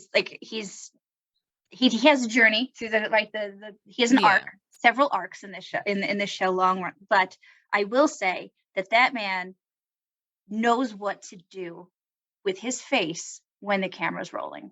Like, I hate him. I hate what he says. I hate what he does, but I cannot take my eyes off him. No, he's great as an actor. Eye rolls, the little, like the sips of the drink, like even when he's not supposed to be doing anything, he's doing something. He's just so engaging. You can tell that he and Rebecca are both really great actors because you really truly detest them. Yep. I really just find them so detestable. Yeah, truly viscerally, I'm just like, oh, I believe what you're saying. You know, I believe you. So he makes all those remarks. Ivy tells him to shut the fuck up, right, and get on board, because lest you forget, we made a deal that I'll help you and Alistair break up Shawise, and y'all will leave these two alone, you know. Right. But of course that's not going to happen. Rebecca calls because I don't even know why they left in the first damn place. Right. Why did they leave? I guess because I don't know what time it is. What time is it? Who knows? I don't know. I guess because she wanted to print out the stuff, the paper or the letter. I also thought it was sort of funny when they were back and they were like, so when should we tell Ethan? And like their first joke was like Father's Day. Like that was kind of funny. It was like, I was like, okay, yeah. Okay. Father's Day so far from where we are now. It's January.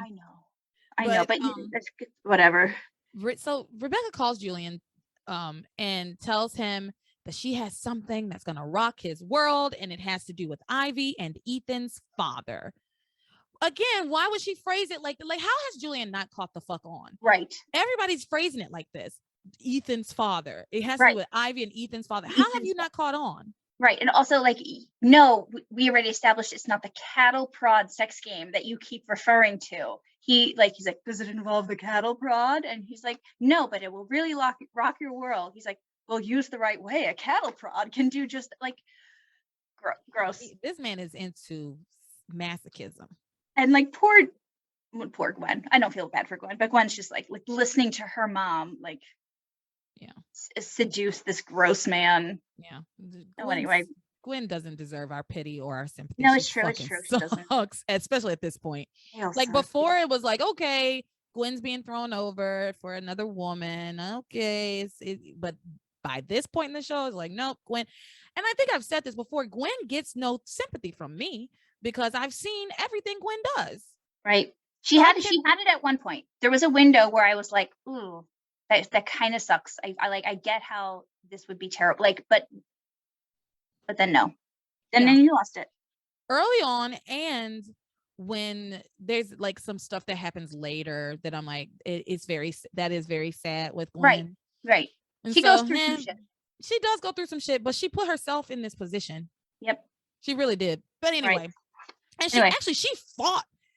She fought tooth and nail to put herself in that fucking position. For this man. Meanwhile, who knows wherever Chuck is, single, happy. I will never, ever get over the paperclip air. I'm never over Chuck, ever. I will never get over the paperclip air. If there ever is a Passions reboot, they got to bring me some fucking Chuck. Bring Chuck back. Right. Bring back Chuck. I love Chuck. That's my only request. Okay, so. All right. Rebecca. We're almost done.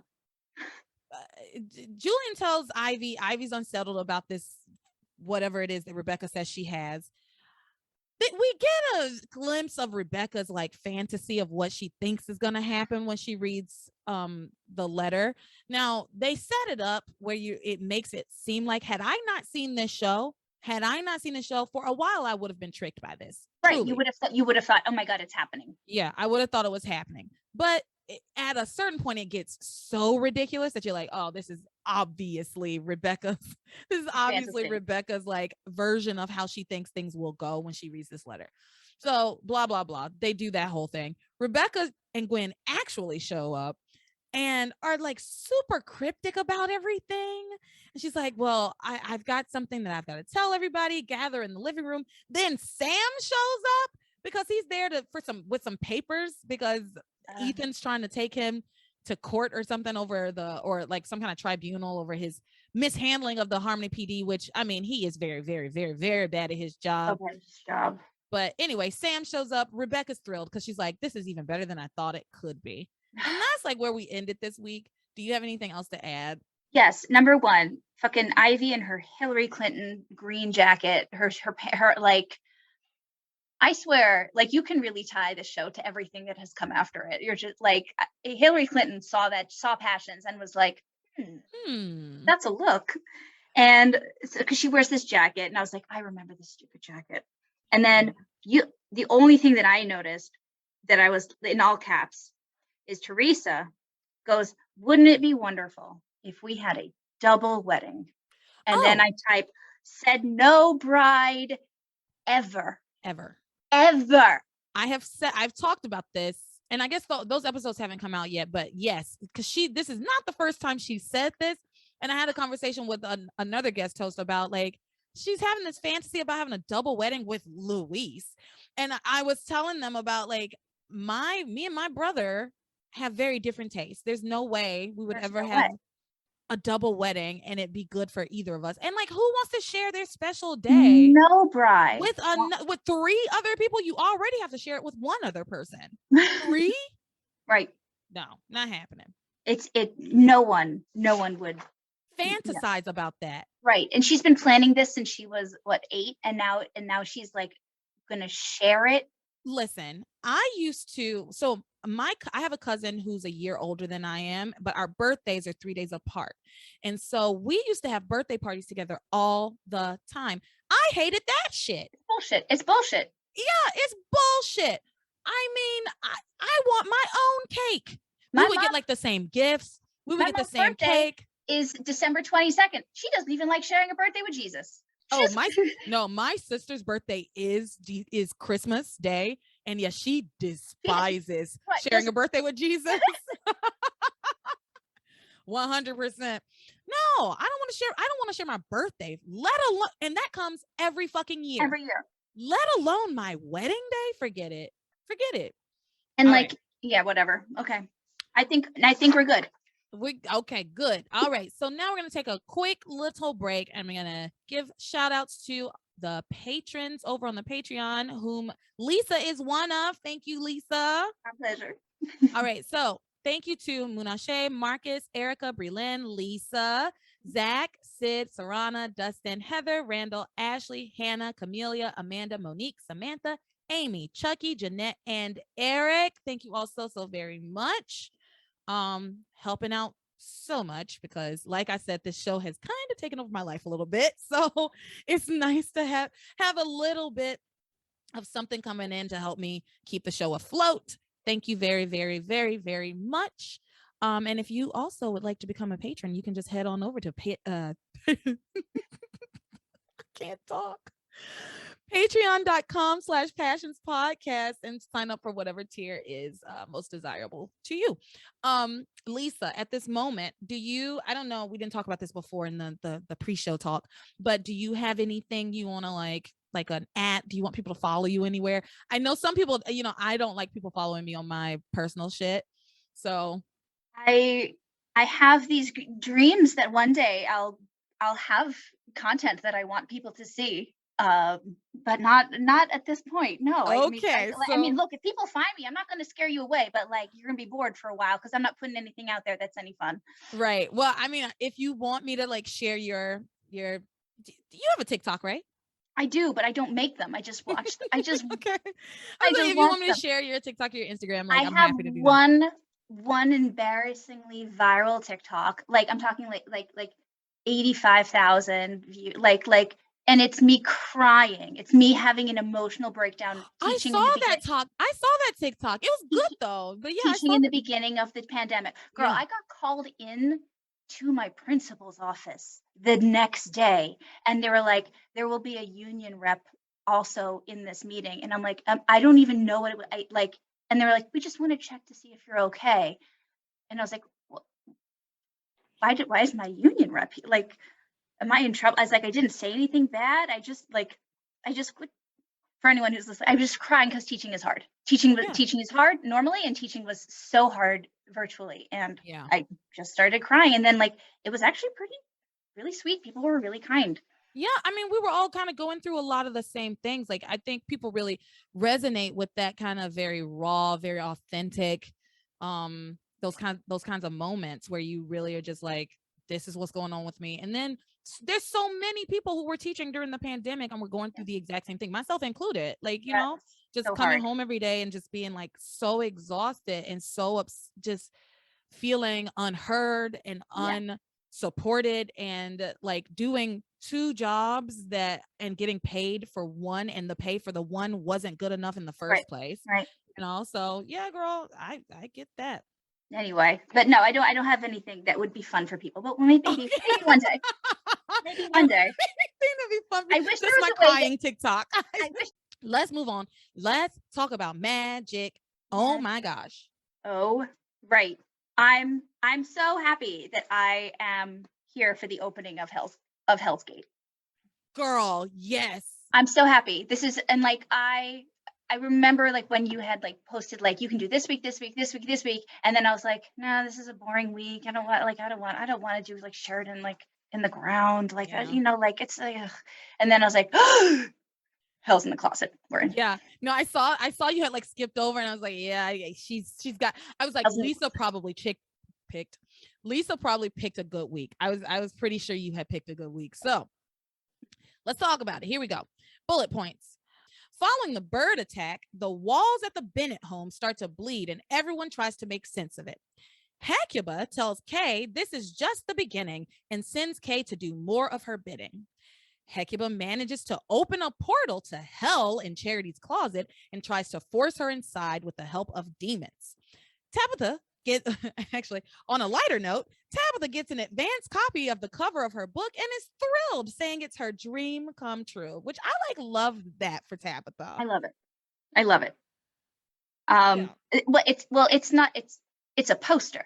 It's like a huge poster, which I don't know, like where's she going to put that? But okay. It's nice. It is huge. It is huge. And like, I mean, huge. It was like, I want to say 4.5 feet tall. It's bigger than Timmy, right? It was definitely bigger than Timmy. And it was almost as tall as Tabitha, you know, like she had it holding it up to her head. It came down past her knees. It's huge. Right. But we're like, big.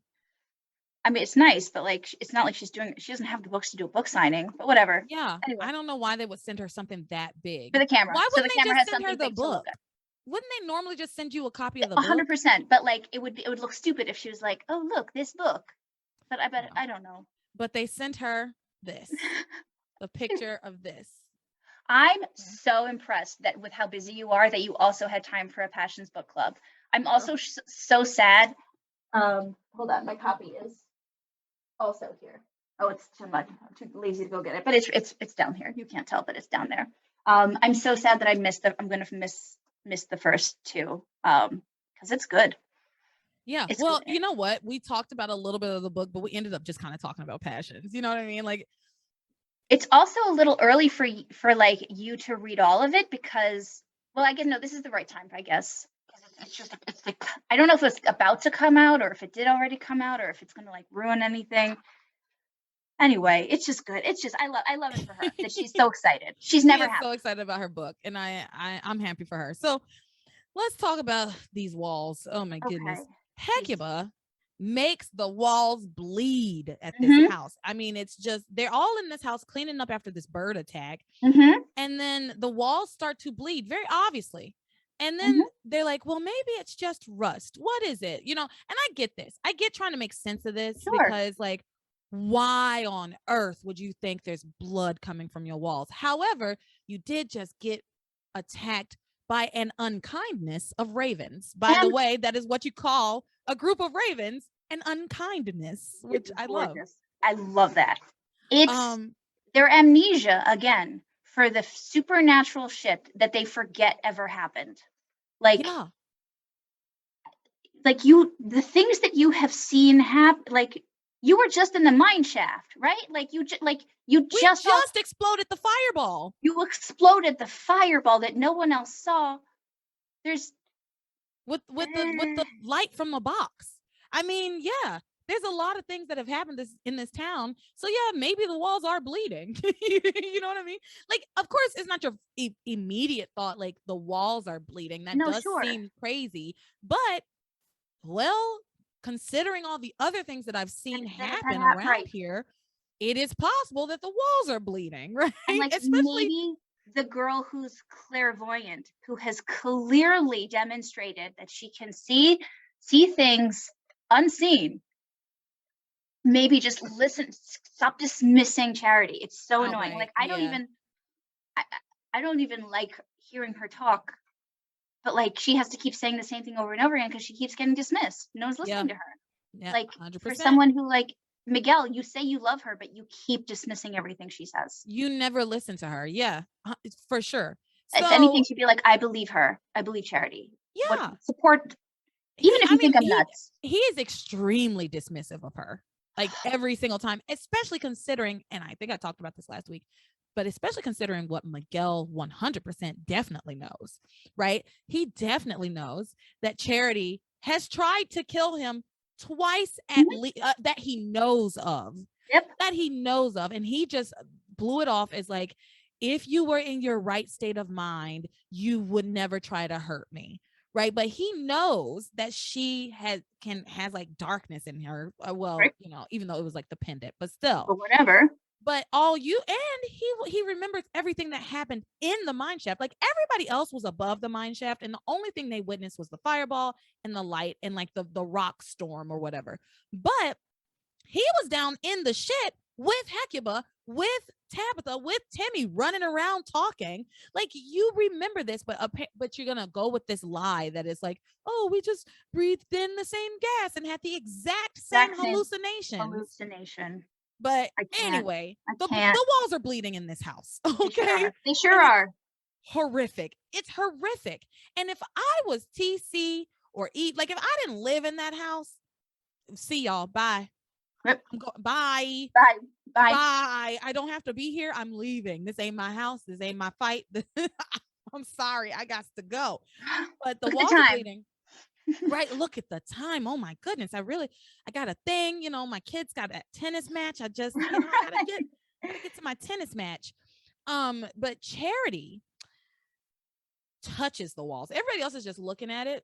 Right. Charity puts her hand splat on the wall, pulls it back, and yells, "It's blood! It's blood! The walls are bleeding!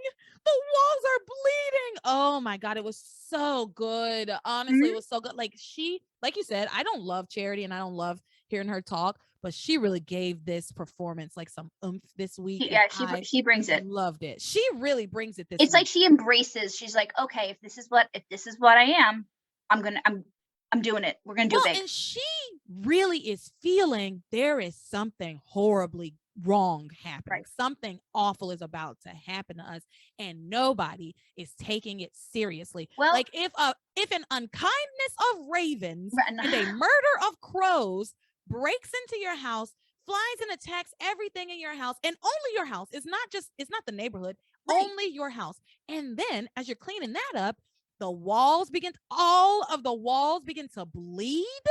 Mm-hmm. Something awful is. And not only that, but Grace is having bad feelings. And Charity is saying evil is among us. Right. Period. I'm on board. I agree with you. Burn this bitch down. All the men are dismissive. Miguel, TC, and Sam. There must be a logical explanation. All the women are like, no, there's something funky going on. Yeah. Like, Great, Grace definitely is like, no, something's bad. Something bad is going. Everyone's really dumbfounded though. They're just like, what is this substance? Right. Charity is sure it's blood. Everybody else is like, it can't be blood, but it does look like blood.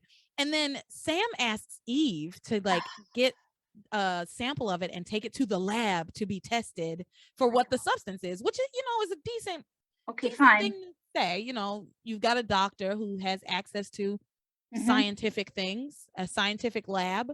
Have her go test the blood. But in the meantime, they're convinced it's paint, right? Yeah, but then he says it's probably just, he like has this epiphany. He's like, it's probably just red paint. Do you remember, Grace, when we moved in, the walls were red and we painted over the walls that were red? Mm-hmm. And she's like, yeah, I guess. He's like, it's probably just the paint seeping through. Yep. The fuck? What? Like, what? How do you think paint works? You've been living in this house for 20 years and all of a sudden the paint's seeping it's been through and wet? Paint has been dry for 20 years. And now wet red paint is seeping through your white paint, your dry white paint. My dry white paint. Right. It The white doesn't paint make isn't any sense. It doesn't make any sense. And that's how they try to make sense of it. However, I will say at one point, TC, and because they're like cleaning the walls, TC says to Sam, do you really think this is paint? And Sam says, I have to believe it's paint. He was like, I have to. So you know what? I'm gonna give it to him there because I get where he's coming from, where he's like, this is my house. right. This is my house we're talking about. Like, I have to believe it's paint. Okay, There's been so many things going on. Like, I don't want my family to be scared and panicked, but they probably should. But the safest thing right now is to be scared and panicked and to leave this house because it's bleeding and crows are attacking. Even if we go with paint, even if I really wish one of the women had been like, wait, it's been dry for 20 years. Why would, like, I wish one woman would just be the voice of reason once in a while, but let's just go with it's paint. There's still something funky as shit going on in your house. Something is wrong with the air that is causing this 20-year-old paint to reliquefy. This cannot be good for us to breathe. Yeah. Let's get out. Like, there's something in the walls that, like, let's get out. Like, even if it's paint.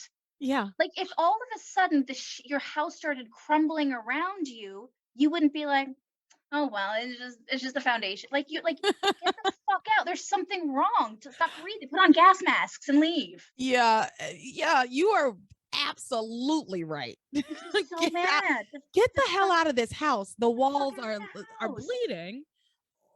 Or it's at worst. It's painting itself. Like, yeah. Like, if get out, like something's wrong with the wall or whatever. Okay. At the very least, you've got a real environmental issue going on in your house. Yes. At the very least, you've got a dangerous environmental issue happening. Possibly a lawsuit that you could right, like maybe you contact the original contractor. Yes, at the worst, death is coming for you, and the house is trying to warn you of impending doom. Which so.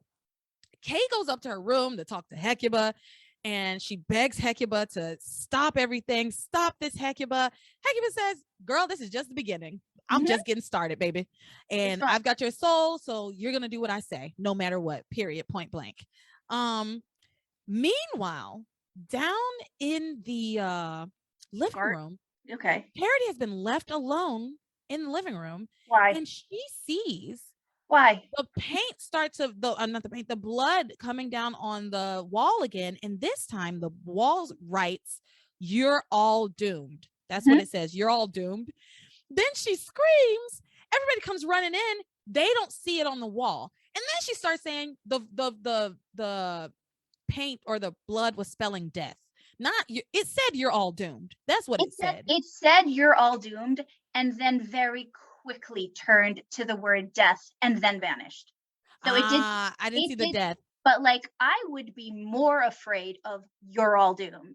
Like, that's a contraction. Like you're gonna need like you're all doomed. Like that's many words. Like, even if you're like, oh, that kind of looks like the word death, but like that's a sentence. Like there has been a full sentence.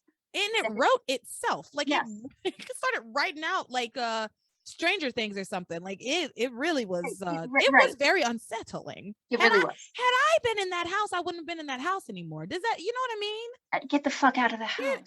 Get out of the house. Burn the bitch down. Go try to find your mom in the woods, girl. Yes. So it says that Charity screams, everybody comes in, they don't see it. It's not there anymore. Charity's like, adamant. I saw it. It was there. It says death. We need to do something about this. Reese is there and comes up and says, well, I think I have an explanation for all of this. And then he says, from his Palm Pilot, he looked up that this has been documented before in England, in a town in England where two witches fought with each other and they shot lightning at each other until the house caught on fire, and then the whole town caught on fire, and then there's just like the ruins. And but there was before that there was the ravens and the blood and a plague of locusts. Right. Okay, all of these things, whatever. The only reason I'm saying this, because this annoyed me, frankly, is like this was unnecessary. The only reason I'm even pointing it out is because we get the best flashbacks. We get to see it. We get to see it. Yeah, we get a flashback because Tabitha's listening in on all of this the whole time, of course. And she explains to Timmy that that's her and Hecuba, and that she and Hecuba like had a falling out in England, and they had a fight to not the death, but killed a bunch of people because they were arguing with each other over possessing a different girl. So they killed all these people, and nobody ever got possessed. And then she came to Harmony, and Hecuba followed her here to Harmony. So that's how Tabitha came to Harmony, I guess. Cool. But we get like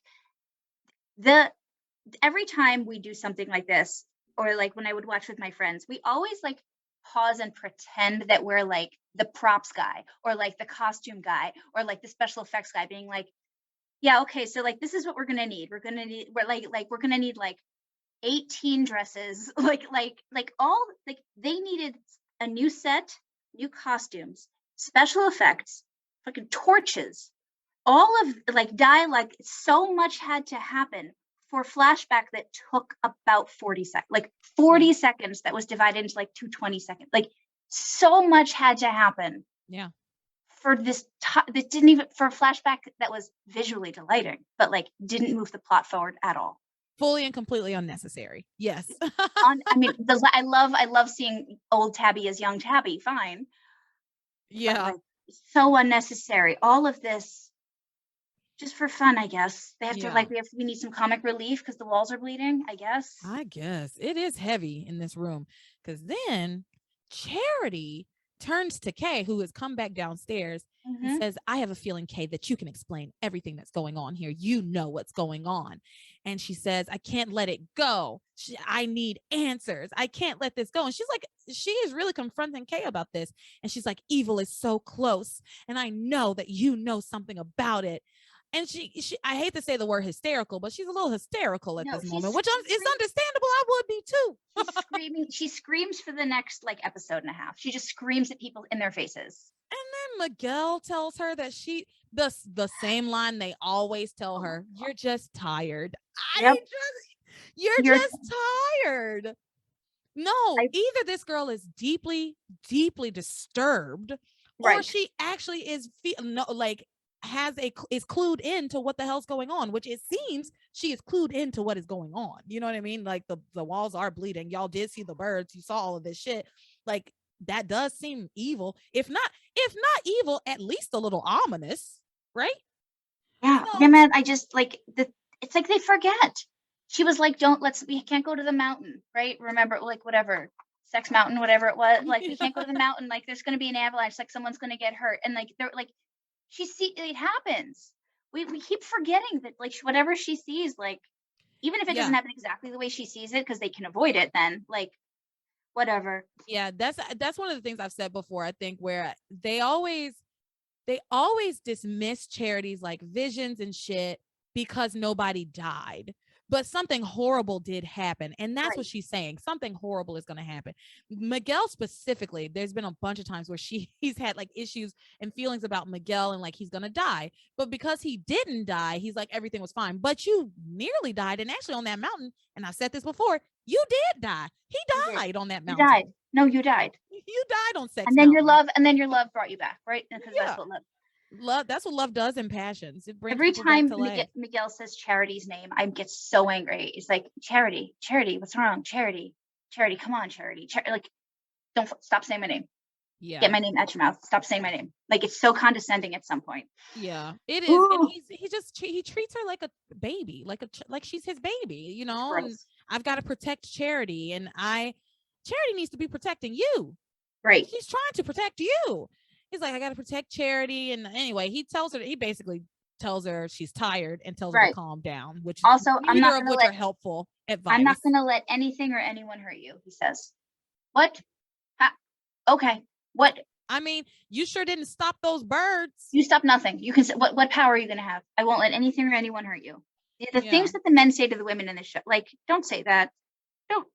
Okay. Yeah. Like, so okay. Kay goes back to her room and talks to Hecuba, and again tries to get her to call all this shit off. Of course, Hecuba's like, girl, no, shut the fuck up. Stop asking me this. Because suddenly Kay doesn't want Charity hurt.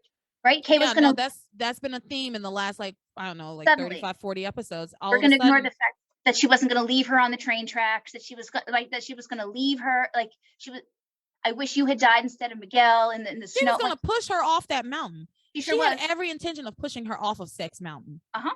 Yeah. Every Yep. single intention But of doing that. now she doesn't want to. She doesn't want her Now to get she's hurt. concerned for her She well says, well, she is my cousin after all. Okay. She's been your cousin the entire time. the whole time. But Hecuba says it's too late. So Hecuba like lights this giant black candle and then she waves a raven's feather around. Yep. And she says, flee from me, crush Charity. Like her incantations are not they are nowhere as good as Tabitha's. No. Like that was her incantation. Flee from me, crush Charity. And then the fire starts to make like a little river, like a tiny little river of fire. A fire river. Fire, right. It's like like Snake. a serpent. You know the game Snake, where like it just gets longer and longer, right? It's like a serpent, like a snake that's going through, is a fire serpent going through this house, and it gets to Charity's room, and she starts to kind of choke on the something. It's not even smoke. This didn't make any sense. It didn't make crushed. It doesn't even say choke Charity. Is she being crushed? Is she being crushed by whatever? Because Charity starts to go because she can't breathe. She's like, I can't breathe. So Miguel runs out, doesn't see the fire river. Nope. Runs out to find Eve, to call Eve. Couldn't find Eve, but tried to call Eve. And then he comes back, and then Charity's fine because his love, I guess, saved her. Yep. Hecuba says that the combination of Charity's goodness and Miguel's love for her creates an impenetrable barrier around Charity. So she sends Kay to get Miguel out of there so she can get to Charity, basically. I did laugh when Hecuba was shocked that the fire river returned to her, and she was like, what is this? And then like Kay was like, looks like your candle's a dud. Like she did. I was like, okay. That Hecuba gives a hell of a performance. She really gives it all. Yeah, she does. But also this first, I just think Passions, fine, it's ridiculous, but it's so irresponsible because like it was really aimed at children, right? It was aimed at us. And like if someone is choking, please do not call your mom's best friend who happens to be a doctor. Please call 911. Like no one calls 911. I get so mad at how irresponsible this show is because I know they were like, ooh, kids are going to watch this. And like no one ever does the right thing in case of an emergency. Nobody. You're absolutely right. No one calls 911. No, never. Never, like, not one time. Or takes to the hospital. Like Charity, like even if she stopped breathing, right? She's suddenly feeling better, right? She feels better all of a sudden, miraculously. Mm-hmm. Like, bitch, go to the hospital. You couldn't breathe. There's something wrong. Yeah, like your bronchial tubes like closed up. Right. Oh, by the way, also the paint started reliquefying, and at the same time I couldn't breathe. Like maybe like these things might be connected. Get out of the house. Get out of the house. Out of the house. Okay, whatever. Get out of the house. All right. Your house should be condemned by the EPA. Yeah, like something, just come check it out. Like this bitch couldn't breathe, and the wall and the paint is reliquefying. Yeah. Whatever. I hate him. Hecuba sends Kay to get rid of Miguel or just distract him. So Kay goes to get Miguel. Miguel doesn't want to leave Charity. To his credit, I'm like, yeah, no, you probably shouldn't leave her alone. She did just almost die. Mm-hmm. And she's just like out of her mind. But Kay convinces him, like, I can't remember what she says. It was very convoluted. She was like, oh, she doesn't say anything. He talks for her. No, he doesn't say anything. She just doesn't have to. She doesn't say anything. He talks for her, and he's like, I know you think that I need to give Charity some space, and she's all like, maybe she's doing bad because I'm always with her. I don't know how it was just so convoluted. But anyway, they eventually go for a walk. Yeah, he doesn't want to leave her side, so he goes to the pier. Right? He doesn't go downstairs to have a conversation. He leaves the house. That's how concerned he is about her. Yeah, I don't know. It's odd, but they go for a walk, which gives Hecuba her opening, right? And so then Hecuba, Lord Jesus, she then starts calling forth the demons. Mm-hmm. What does she say? Oh, okay. She takes out her big book of spells. That's literally what it says. What it's called. It says big book of spells. And she like holds it over her head. It's this giant tome. And by the way, she's back down in her cave and she's watching everything through her mirror at this point. Why are you so far? Go. Well, because she can't be close to Charity. I think it only works if she's a little further removed from Charity because Charity's powers affect her. So she can't do it in the bedroom. She had to leave. I think because she was in the bedroom, that's part of the reason it didn't work. Her proximity was too close. Like the first time. That's what I gleaned from it because they talk about this before. They talked about it before where she can't be in the room with Charity at all. Okay. So I assume the closer she is to Charity, the less her powers are less effective her powers are. I'll take it. So she picks up her big tome, the big book of spells, holds it over her fucking head, and she tells the souls of the damned to rise up and help her give birth to her plan. She says she wants to open the pit to eternal damnation, and then the gates of hell are opened inside of Charity's closet. And then the demons come into her room, which look like at first they kind of looked like water, and then they started to look like, did you ever go to like the science center as a kid? Yes. You know, like that, like the plasma ball that you could like touch the plasma ball and then like make your hair do the thing, and everybody wants to touch the plasma.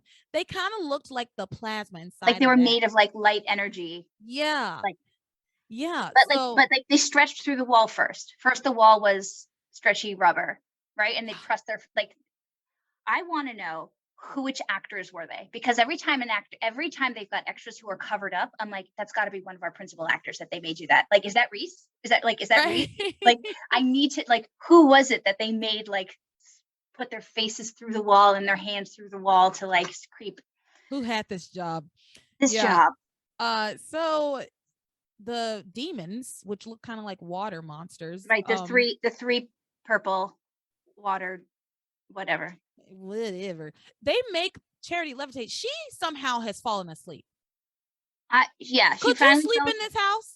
Girl, I wake up all she's not drugged, right? No one like gave her a sedative, which is like Eve's favorite thing to do. She like, at least you could have been like, oh, let's give her a sedative. Nope.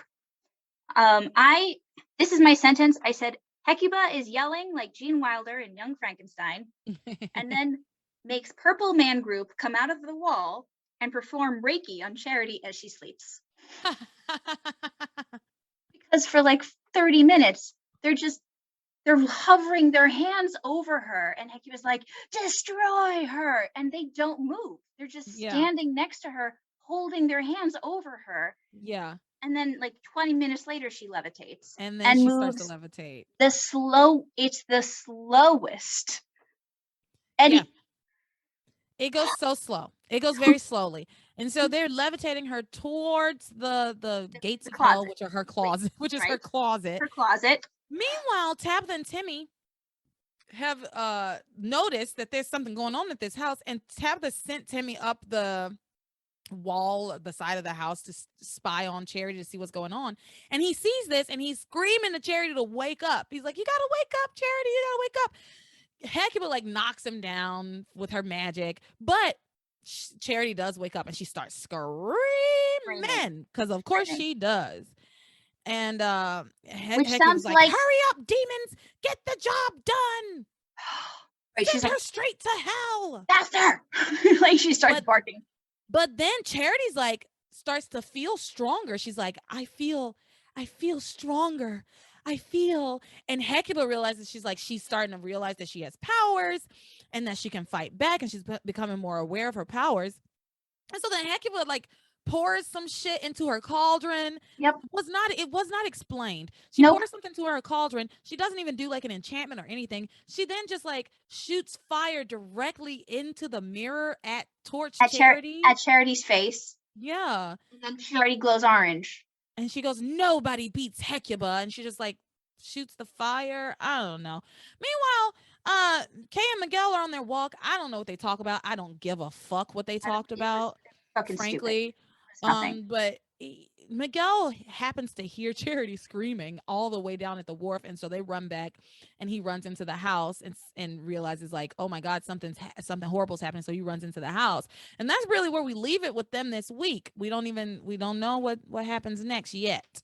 I need to say something about this because first of all, before they hear Charity screaming, which Kay says it was probably the wind. Yeah. Miguel's like, wait a minute. I have a feeling something's not right. Like he had a feeling, and I'm like, oh, so you're allowed to have feelings. Like you can have feelings that something's not right, but like Charity's tired. Like Charity's like, I have a feeling something's not right. And he's like, you're probably just tired. But like you can have, she's just a fragile woman. What does she know? So mad. And what then does she know? And she listen, Miguel was raised by a misogynist. Let's not forget, Miguel was raised by Luis, and Luis is a misogynist. I love him, and he's growing, and he's still got a lot of growing to do. And a lot of growth. Very misogynistic. And he says a lot of the same kinds of things that Miguel says to the women in his life. Oh, you're just tired. Oh, you're overreacting, right? So, yeah. Two things about Tabitha, if you don't mind.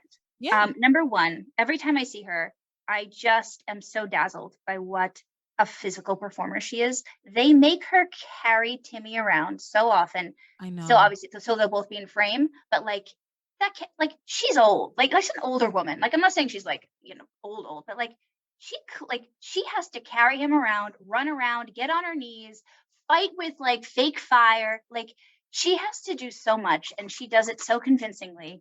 She's such a pro. Does. Like she, like freaking Tabitha.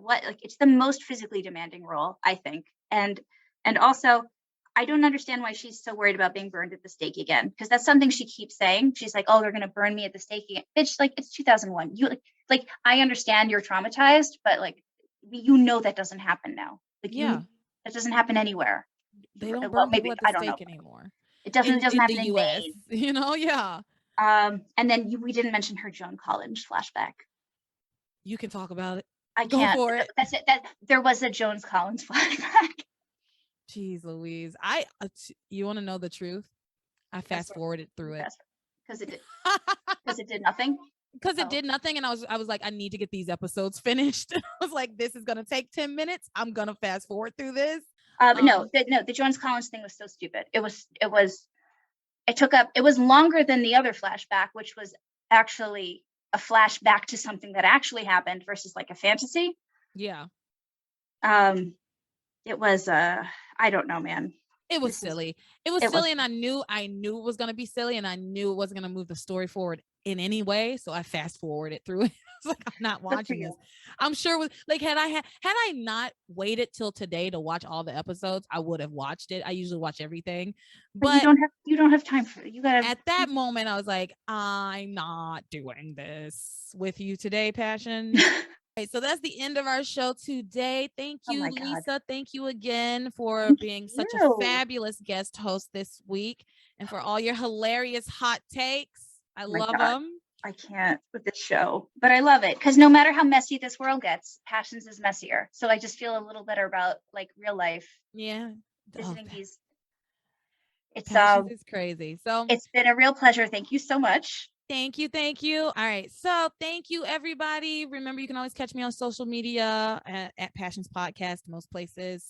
You know where it is. You know where to find us. TikTok, Instagram, Twitter. This is like episode 112 of this show. Like, if you don't know where we are on social media by now, but just in case, TikTok, Instagram, Facebook, Twitter. Did I say Twitter already? Girl, I'm losing my mind. All the places. Now I'm going to sing. You are my passion for life. I'm sorry, I had to.